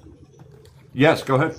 Yeah, but let me ask you a question. With a brand new truck, how many times are you at the shop versus how many times every time you go home you're wrenching on a truck? I mean, I have 2 brand new trucks. One truck I've had in the shop for the past 3 years. I've had it in the shop twice, and the 24. The other 24, the white one, it hasn't been in the shop at all, and I've had it a year and a half, going on 2 years now with that one. So I mean, like I'm saying, the cost per mile of upkeep on a brand new truck that's why these companies buy new trucks, because they don't want to be wrenching on them. They get rid of them. They just go, hey, run them, get rid of it, run it, get rid of it, run it, get rid of it, because it's at right around 350,000, 400,000 miles. Your cost per ownership or your cost per mile to maintain that truck goes up exponentially. I mean, it's a lot more money. So, I mean, if you like to be home and wrench on trucks and wait and use your home time for that, well, hey, then just say, hey, I like wrenching on my truck. But cost-wise, I mean, you can't beat it. Yeah, but Cisco, also, if you're in a newer truck and you break down on the side of the road, Okay, one, now you got to turn around because you're in a newer truck and it's computerized. All of this crap that you can't turn a wrench on and you can't work on. Now you got a tow and recovery bill. Plus you got the shop and the hourly pay. I mean, and everything that you got to do with versus a mechanical truck. So the truck I'm driving right now went down 2 weeks ago with a transmission issue. It's an automatic. I called the tow truck, came and picked it up. I was in the shop for 2 days. 2 days, they took it down, boom, boom, put a new MTM on it, boom, got it put back up. They covered my tow bill and they covered the part. Zero cost out of pocket. But I'm on the road. Cisco, let me ask you, how many miles are you getting out of that truck before you have to rebuild that motor? I don't. I really don't care. I trade don't it care in because I'm not going to rebuild it. I'm gonna sell it. I don't care. I traded Absolutely, absolutely. 2.5 to 3 years.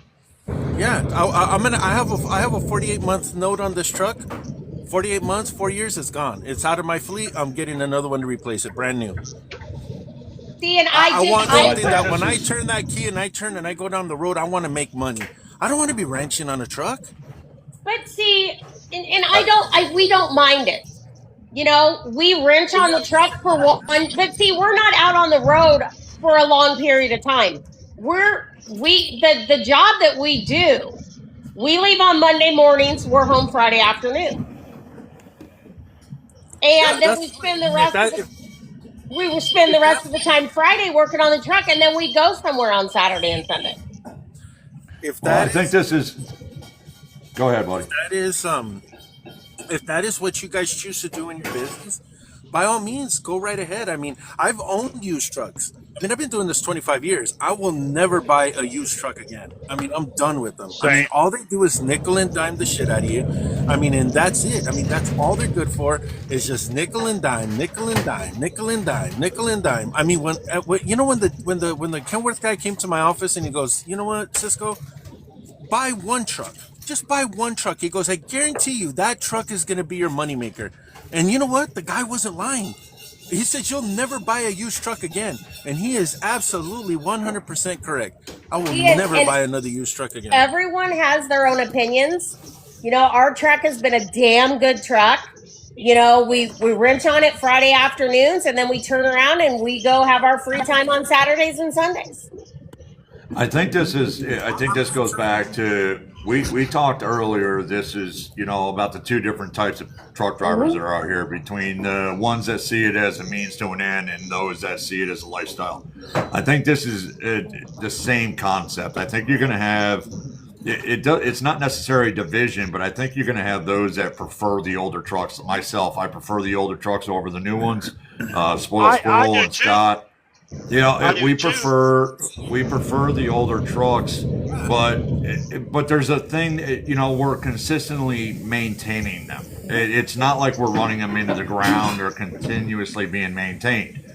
And then there's people like you, Cisco, that prefer that turnaround, that every 4 or 5 year turnaround where you hit that 400,000 mile mark, and you're going to turn it into a new truck. And I think that's just a preference. I believe it's just a preference thing.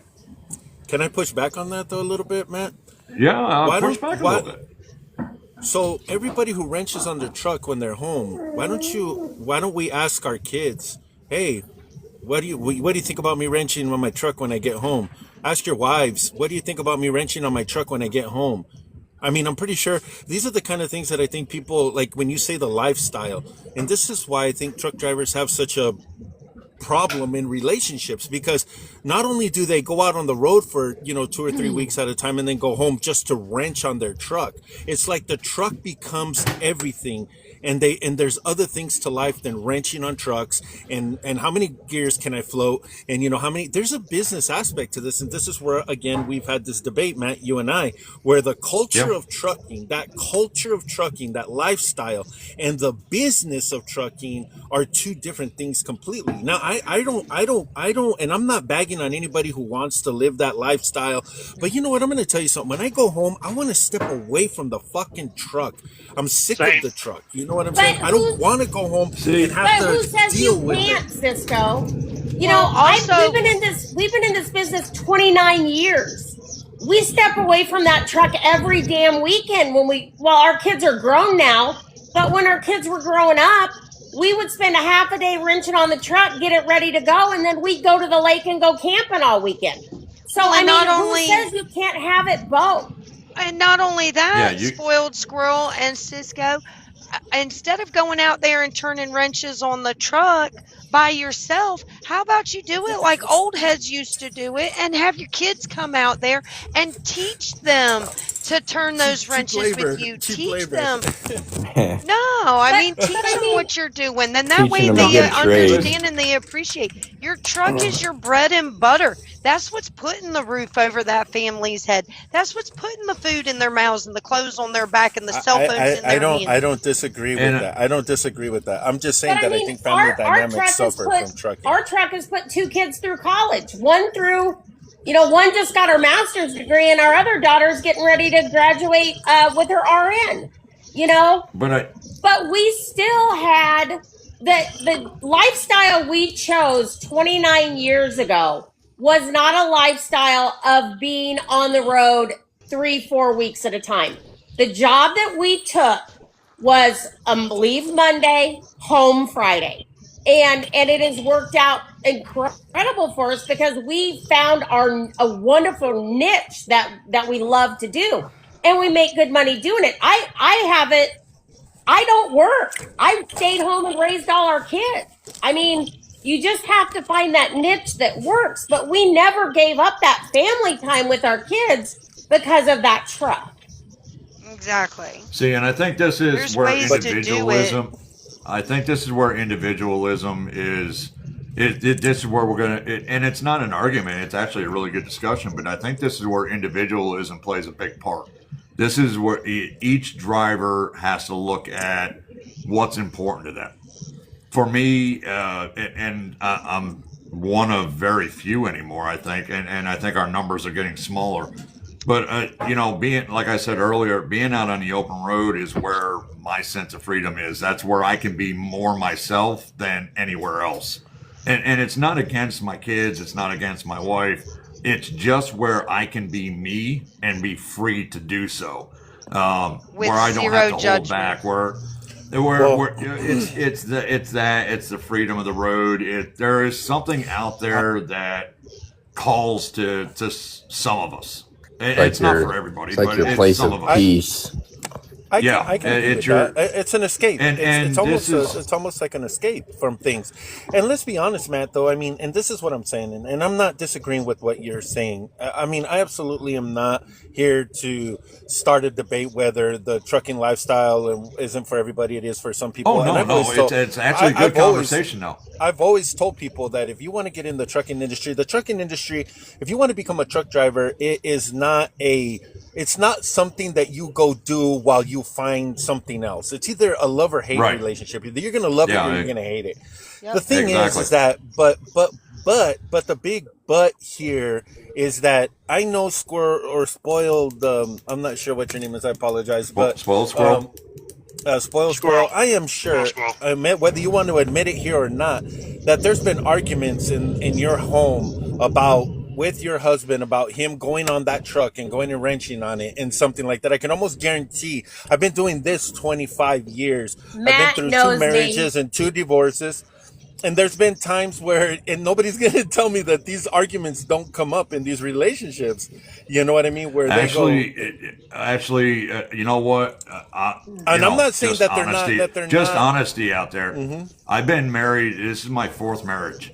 4. Right. Okay. There you go. And for the first 3, all I heard was typically what you're saying right now. Right. Why can't you do 9 to 5? Why can't you be home more? Why can't Absolutely. you? Why can't you? Absolutely.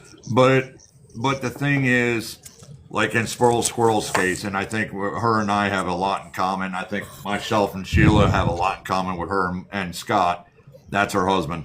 There is an understanding. With Sheila, there was, I didn't, kind of bullshit my way through things. I literally said, listen, I'm a truck driver. I'm gone for weeks, months at a time. This is where home is to me. I don't care about houses. I don't care about cars. What little that is important to me that I own is literally in my truck. Everything else doesn't matter to me. Nothing else matters to me. Then that's just being truthful and honest. And she is the first in my life ever to be fully accepting of the fact that, hey, if Matt's gone, she might miss me. Absolutely.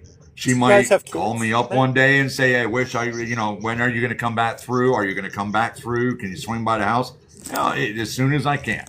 But do you guys have kids? Do you guys have kids? We have 2 younger ones, and they're both, But between you guys have kids? Marriage. You have kids No. between you? Your guys' kids? No. Oh. No. Okay. No, I have mine, which are all older, and then she has hers, and the 2 youngest are 17 and 13. Not that I don't consider them mine. No, I'm just saying. Mine. I think that when you have children in the mix there, I think it does make a big difference. I think 2 adults can kind of get it, more or less together. I think this is just for the. Huh? Go ahead, that boils down to the individualism, though. Absolutely. But it just kind of seems though that all truckers kind of have the same problem. I mean, I'm not saying all truckers have problems in their relationships, but it seems like all relationships seem to kind of have problems with truckers. Because there's a lack of that's because there's a lack of understanding. Okay, I still have lack of understanding. I still have a minor back at home. My one and only daughter is 15. I just missed both of my boys' birthdays, April 3rd and April 6th. But you want to know what my oldest son said to me today? And my middle son and my daughter have all said it. Yes, they miss me. Yes, they wish I was there more, but we don't argue about it. Me and my ex-husband do not argue about it. My oldest son literally sat right there today and told me, Mom, how old are they? How are they, Charlie? My boys are grown. My daughter is only 15. Okay. I'm going to tell you something. My dad's a driver, 40 years. But hold on, let me 49 finish, years. Cisco. Hold on, let me finish, sweetheart. Okay. My oldest son sat right there today and said, Mom, I could not be more proud to call you my mother, and I hold my head high when I tell people that you're a truck driver and what you do. Please be safe, and I look forward to when you come home. There's no arguing. There's no, not any of that. Now, I'm not saying that, like Matt was saying, I'm not saying that doesn't happen in some trucking families. I'm a 4th generation trucker, so I know the lifestyle.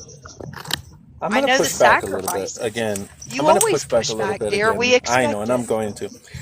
So this is what it is. And I'm going to tell you, as a child of a trucker, 49 years my dad's been driving. My dad drives a truck for me. Actually, that 2024 I bought for him. He drives in my company. And, when I started getting older, I started telling my dad. Now, at first, I was like your kids, kind of like, yeah, I'm proud and all this shit. But then when I started really thinking about it and really looking at it, I've been out here a year just because I've needed to. For the past 7 years, I've been in my office. I've had trucks, running on, I haven't driven. I just had to this last year. I'm getting out in May. I have a driver already set up. But, I talked to my dad and I told him, I said, you know what? I kind of resent you a little bit, I told him, because not only did you leave me at home, but you left me at home with a stepmother who was a bitch to me, who treated me like shit. And then, my mother wanted me to go with her. I wanted to be with you. You saw the dysfunction because you were not home. That was an individualized situation. Again, Charlie, I'm not trying to tell you, and I'm not saying that your situation is going to be like that, but it might be that way is what I'm saying. You're running a 50-50 here, okay? Because your children aren't going to see it until they're older. And this is the thing that I said to myself. My boys are older. My boys just turned 24 and 21.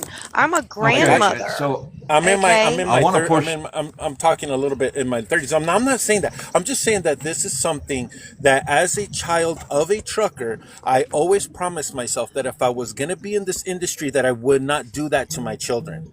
That's it, plain and simple. That's all I said to myself because I know what it felt like. And I'm gonna push back a little bit on you, Cisco, and here's why. Okay, and I'm only gonna push back a little. I look at right now my 13-year-old.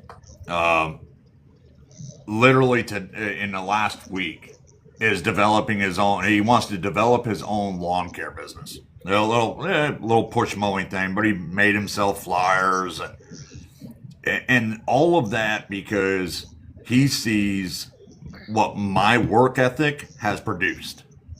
Because of my work ethic and what he's seen in the last 4.5, 5 years, and how hard I push for what goes on inside this house, he has decided his work ethic is going to match mine. And because of that, that boy is going to succeed where other children of mine have seen the way that you're talking about it, where, oh, I don't like the fact that you're a truck driver. And I'm not saying that you did, but I hear more excuses from my older children while I'm watching my younger ones go, wow, he really kills himself to make sure that I'm always taken care of. This is who the man I want to be. And he's becoming that man. It's always a matter of perspective. So it'll always depend on the individual as far as, how you're viewing your parent who's a truck driver. It's going to depend on whether or not they're viewing you as the hero or the anti-hero. And that's kind of where it all comes into play. And again, we're back to individualism. You saw one thing, you learned from it. You created your business to be more flexible, where you have more of that family time. Whereas I'm still the same guy. I really haven't adapted my trucking routine to meet the expectations. They're just seeing what can come out of that hard work, dedication. Absolutely, and I agree with everything you said right there. But the one thing you're missing there, and this is the same thing. I'm in trucking because of my father. I'm in trucking, and I understand trucks, and my work ethic and all these different things you want to talk about. But there was an aspect as a child of him not being at my football games, of him not being there, and him missing those things. You look back and you go, it would have been nice if he was there. Where's the memories? Where's the memories that I have with him? Now, I can agree with one thing here, and this is one thing I will say, and that this is what I've told my drivers, is I say, quality is more important than quantity. Because I know a lot of fathers that are with their kids every fucking day, and they don't pay attention to them for shit. They take them for granted. Being a parent, you're absolutely right. I agree with that. So sometimes I say, if you're not going to be there, at least make the times that you're there count. They gotta count. And so when I was on the road, I remember I used to tell myself, holy shit, I'm going to go home to go work and then get back on the road to rest, because I would just be nonstop when I'm home. We're going to go here. We're going to go there. We're going to go do this. We're going to go do that. We're going to spend time here. We're going to spend time there. And then I get on the road and I'd be like, whew, man, now I can fucking rest. You know what I'm saying? Yeah, that breath. Well, and Cisco, you were, no offense, just speaking facts based on what you've said, you were in an exceptionally negative, you were left in an exceptionally negative environment. You know what I mean? That's your situation that's not a good thing. But wait a minute, the situation that you were in, you know what I mean? I don't blame you for feeling some sort of resentment or harsh feelings towards your dad. You were a young man that, needed your dad at a time, and he wasn't there for you. And now anybody who knows me, when I go home on home time, yes, I'll talk to certain people, every once in a while on the phone. But when I go home, 100% of my attention goes towards my children and my grandbaby. You know what I mean? Everybody knows. Now, if I had a mechanical truck, and let's say I had to work on it when I was at home on home time, I would find a way, as a mother, I would find a way to include my children in that, whether, and if they didn't want to, then when I got done doing what I was doing, then 100% of my attention after that would go to them. I take the time to make those memories. I take the time to love on them and dote on them. And, that's the difference, between your situation and my situation, which creates that individualism. And you got to set your priorities, based on yourself and your situation. Our at no kids, point was I making any type of a comparison. I wasn't making any comparisons to anybody on the panel. I was just telling you this was my experience, and obviously, yes, my experience was a lot of dysfunction between. My mother had me when she was 15. Me and my mom are 15 years apart. You know what I'm saying? I mean, I'm an only child. I don't have brothers and sisters. I mean, there's a lot of things that I can go. I mean, I'm just saying that I can see where trucking and talking with drivers for 25 years that I've been out here, and everybody, like Matt was saying, has been through 1, 2, 3, 4, 5, 6 divorces, and it all seems to revolve around that fucking 18-wheeler that sits outside, and that's where I say, sometimes it sometimes but that's on the revolves around that, and individual. I'm not saying for everybody. I'm not saying for everybody. That's on the individual. That's on the individual because I was raised by my grandparents. as far as I was raised by my grandparents, and my grandpa was a truck driver, and we had the best life, and he was home every weekend. When my husband gets home, when our kids were little, they would come out and they would clean our cattle pot out while Scott worked on his truck, because they knew as soon as that was done, we were going to go camping. And, and we paid them to do it. So, I mean, it's all how you raise your children. And I would have rather raised my children to work hard, knowing that when they get done doing that, we're going to go do something fun than not. Yeah. Okay. I mean, so I'm going to say told, something. Let me take 1 minute. Let me take 1 minute, guys. Just 1 minute, and then I'll let you keep going. Listen, this is going to go on every day. FOPT will be going live every day at 6 p.m. Central. We'll be going live all the way up until Saturday night. What this is a fundraiser for free pizza for kids. The gentleman's name is John. We have a website that you can go to donate. If you want to enter into a raffle for a 3-axle alignment from Rocky's alignment shop, you can donate to the Cash App or to the Venmo. We'll have a video up tomorrow morning for that, so that way you guys can have the little QR codes for all that funny good jazz stuff. We will be running all the way until Saturday trying to raise money for this. If anybody doesn't know what Free Pizza for Kids is or hasn't been in here for the time that I've been announcing this, John is a mechanic who has a pizza oven inside his own personal garage. Every couple of Sundays, this man takes and makes out of his own pocket up to 100 different pizzas every Sunday or every other Sunday or once a month, and hands them out to the homeless, to the single moms, to the single dads, to the kids in the area, all for his little area in Kentucky. And he does this regularly. So we tried to do this during Matt's. We didn't get the kind of the amount of support that we thought we'd get. So FOPT stepping up this week. These lives will be running all week. I hope we can carry on these conversations and make it lively. But I will have all that out for you guys tomorrow. Look for a video on FOPT's page or on mine. You'll see I'll get the QR codes, the Cash Apps, the Venmos, all that stuff up there. If you do enter for the $425 3-axle alignment, every $20 that you donate gets you a entry into that live drawing on Saturday, 7 p.m. Central. And if you use Cash App or Venmo, please just put your name and a contact number so that we can get a hold of you if you win. Thank you. Continue. Okay. Cisco left. I'm gonna say this.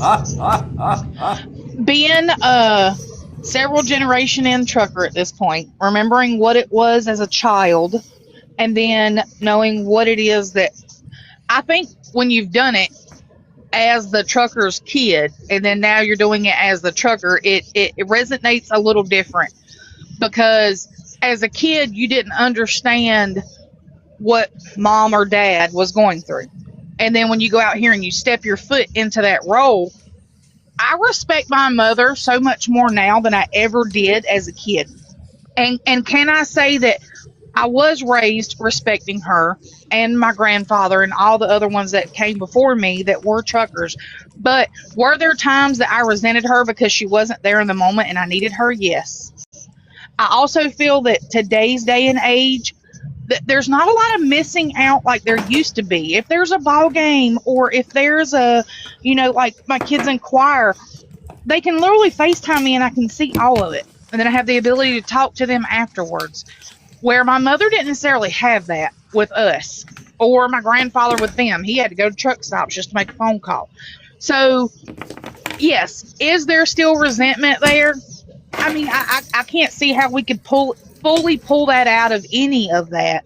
But I feel like as long as you're raising the kids and they're knowing, I'm out here for a reason and I'm doing this for you. And I know it takes me from you, but it's allowing me to give you the best quality of life. And that's the whole thing. The quality of life that you have the ability. Right and my children, as when they were younger, they didn't necessarily quite understand why mom was gone so much.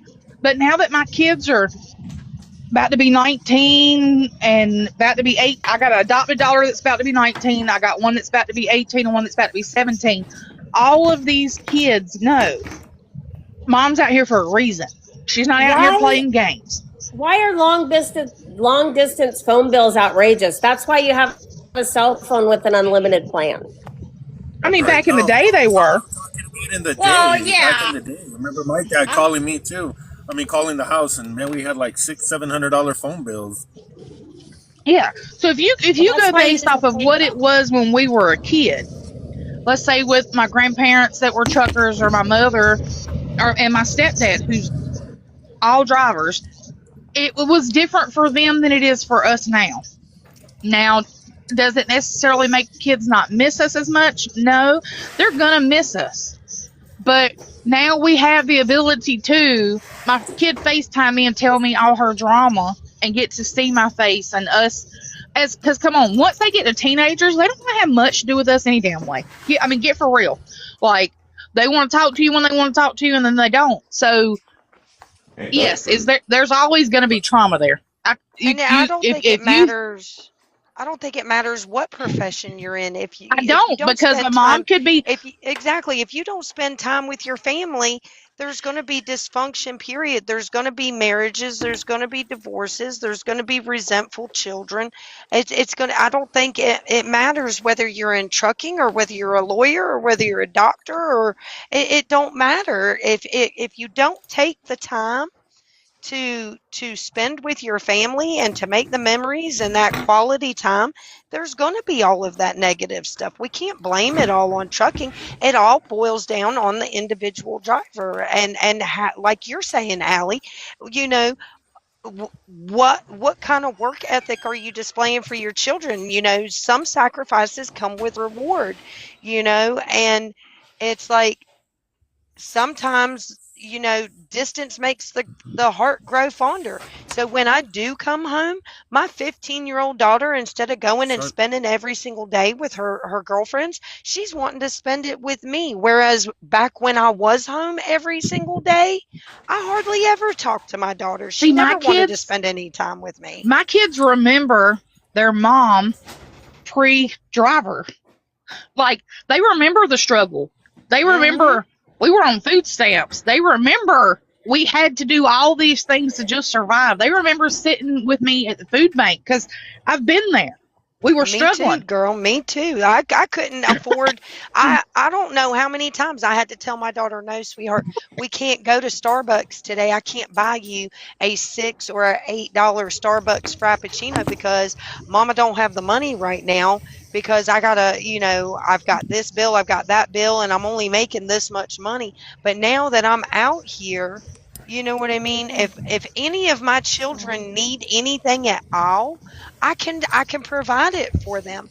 And then when I do come home, it's like a reunion. It's nothing but, time spent together, cooking meals. They, the things that they took for granted when I was home on a daily basis are the things that they now appreciate. They miss mama's cooking. So when I come home, mama, can you make this? Mama, can you make that? Or, can you do this? And, a lot of people don't appreciate what they've got until it's gone. Well, I can remember growing up on powdered milk. My kids don't have to do that. Oh yeah.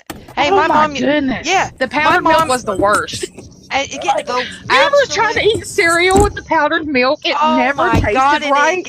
And it would clump. It would never mix right. My mom used to water down the apple juice, man, to make it that. Do you know how nasty watered down apple juice is too? I mean, I look. That's like growing up. I hated it when my mom would buy a can of Spam and I'd have to eat, cold raw hot dogs. But you want to know something?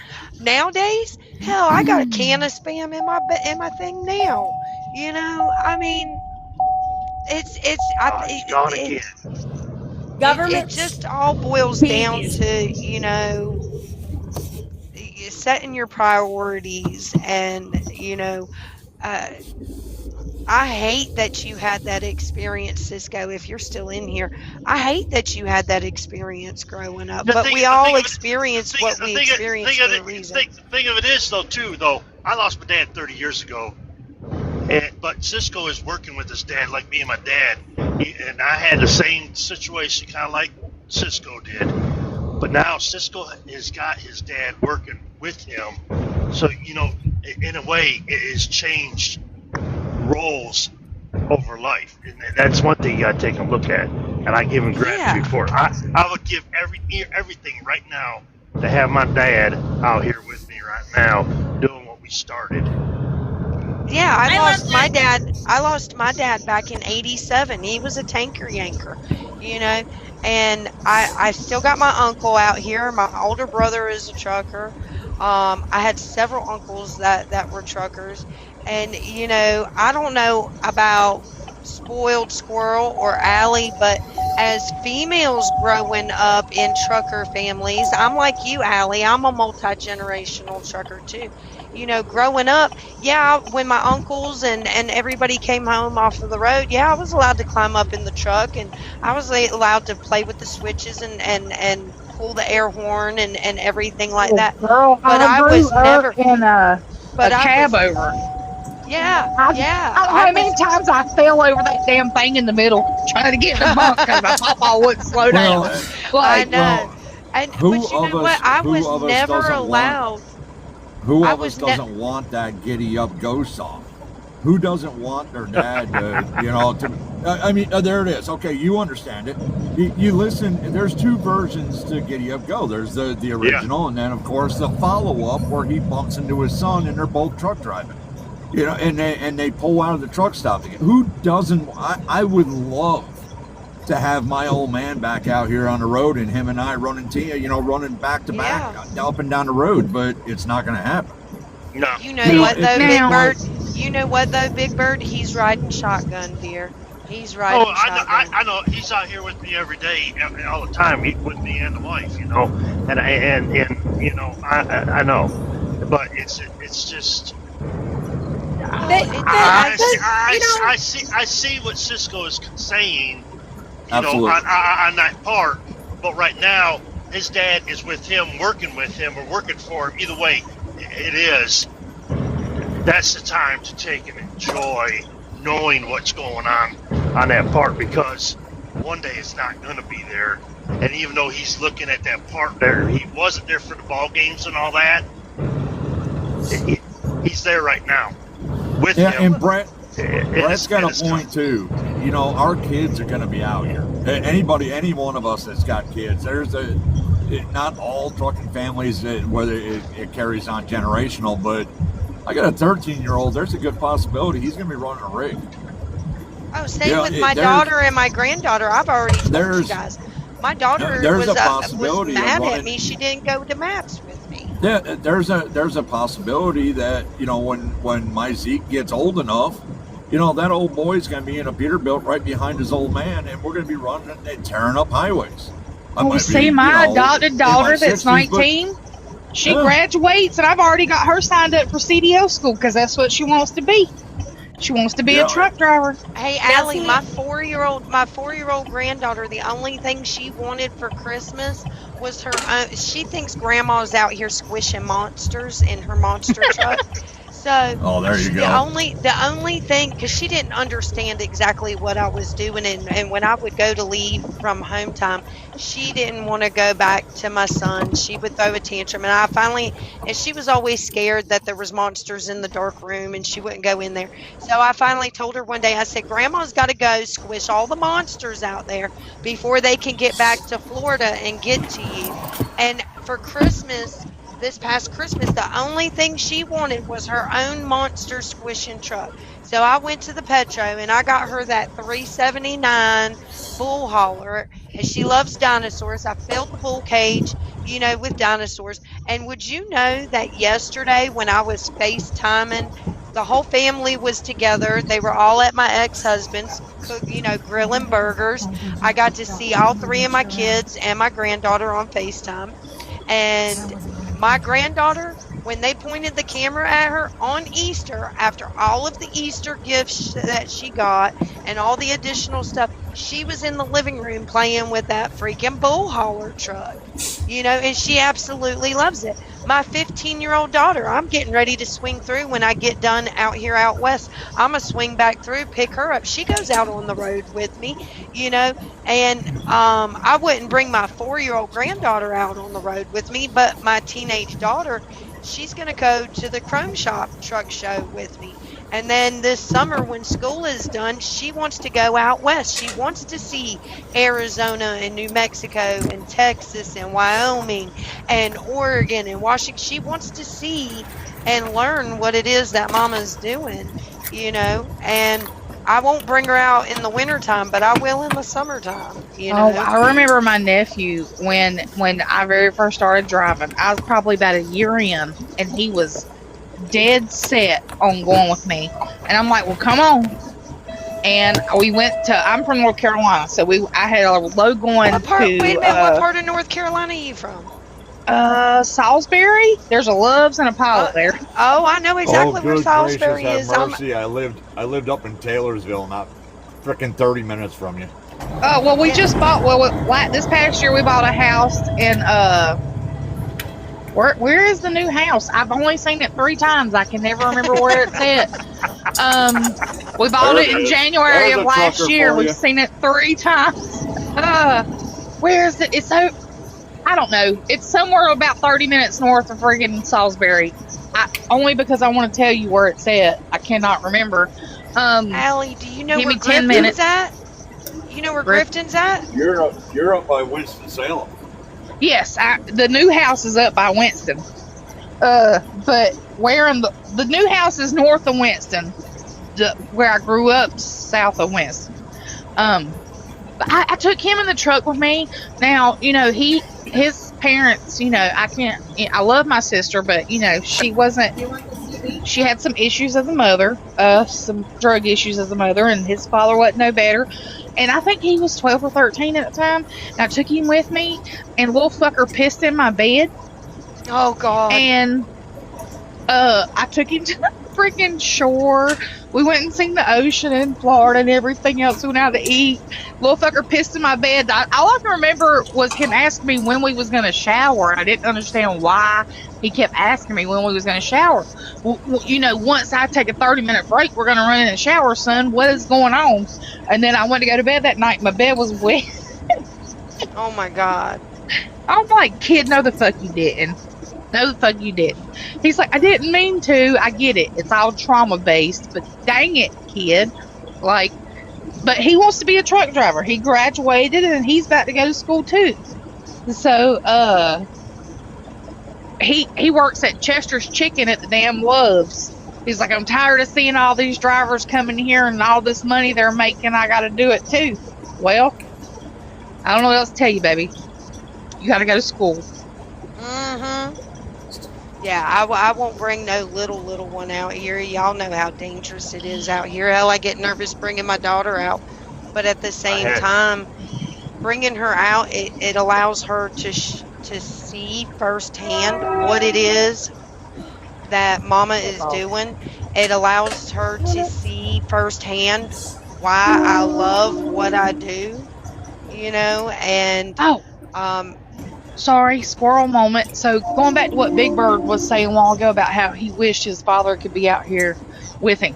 So my mom was a nurse for years, got hurt, and got her CDLs. She's been driving a little over 15 years. My stepdad's been driving like friggin' 40 years. He's a bull hauler. Can't stand him. We butt heads every day because he's got all the mouth and Stop. he gets You on my love nerves. those bull haulers. That's why you love Scott so much. Jesus. Yeah, I loved him. I call Squirrel's husband. Literally, I will text him and be like, Dad, help. What the fuck did I do wrong? Like, Dad, help. Now, but Scott doesn't come at me like my stepdad does. It's how Scott's gonna talk shit, but I don't know. Maybe it's just because it's my mama's old man and I don't like the fucker. But there you go. It is what it is, Yeah. And he knows it. Been drunk in the backyard trying to fight him too many times for him not to know it. But moving forward, so my mom had been driving for years and years, and she was teaming, and she ended up getting hit head on by a 100,000-pound grain hauler in Missouri. Oh man! And she got hurt really, really bad. And because the motherfucker was watching the PORN on his phone and wasn't paying attention to what the world he was doing. Well, she was out of a truck for about 2 years. And for about a year, she even refused to drive a car. And I had went through my coma, and I had came out of my coma, and I had got back in a truck. And my mom still refused, like she at that point had started driving a car, but still refused to get in a truck. And it was after Christmas, and I was going to pick my load up to go back to work, and I had plenty of time on this load, so I was like, get the truck, you're gonna ride with me. And that was how I started it. And then I get there, and as we're getting there, I'm starting to talk shit to my mom about, oh, well, you done forgot how to back up. That's what this is. That's why you're so scared about getting back in a seat, because your ass done got so old you don't even remember how to back in a damn dock. That's what it is, mama. Just say it. Like, I'll respect it more if you just tell me you can't fucking back up no more. And, of course, the super trucker from deep down in with side just busted her way through the doors, and she was like, fuck you, little bitch. I'll always be able to back up. Okay, well, then fucking let's see it. And so I made her get in the seat when we were at the shipper and back the truck up into the dock. And of course she did it with no issues.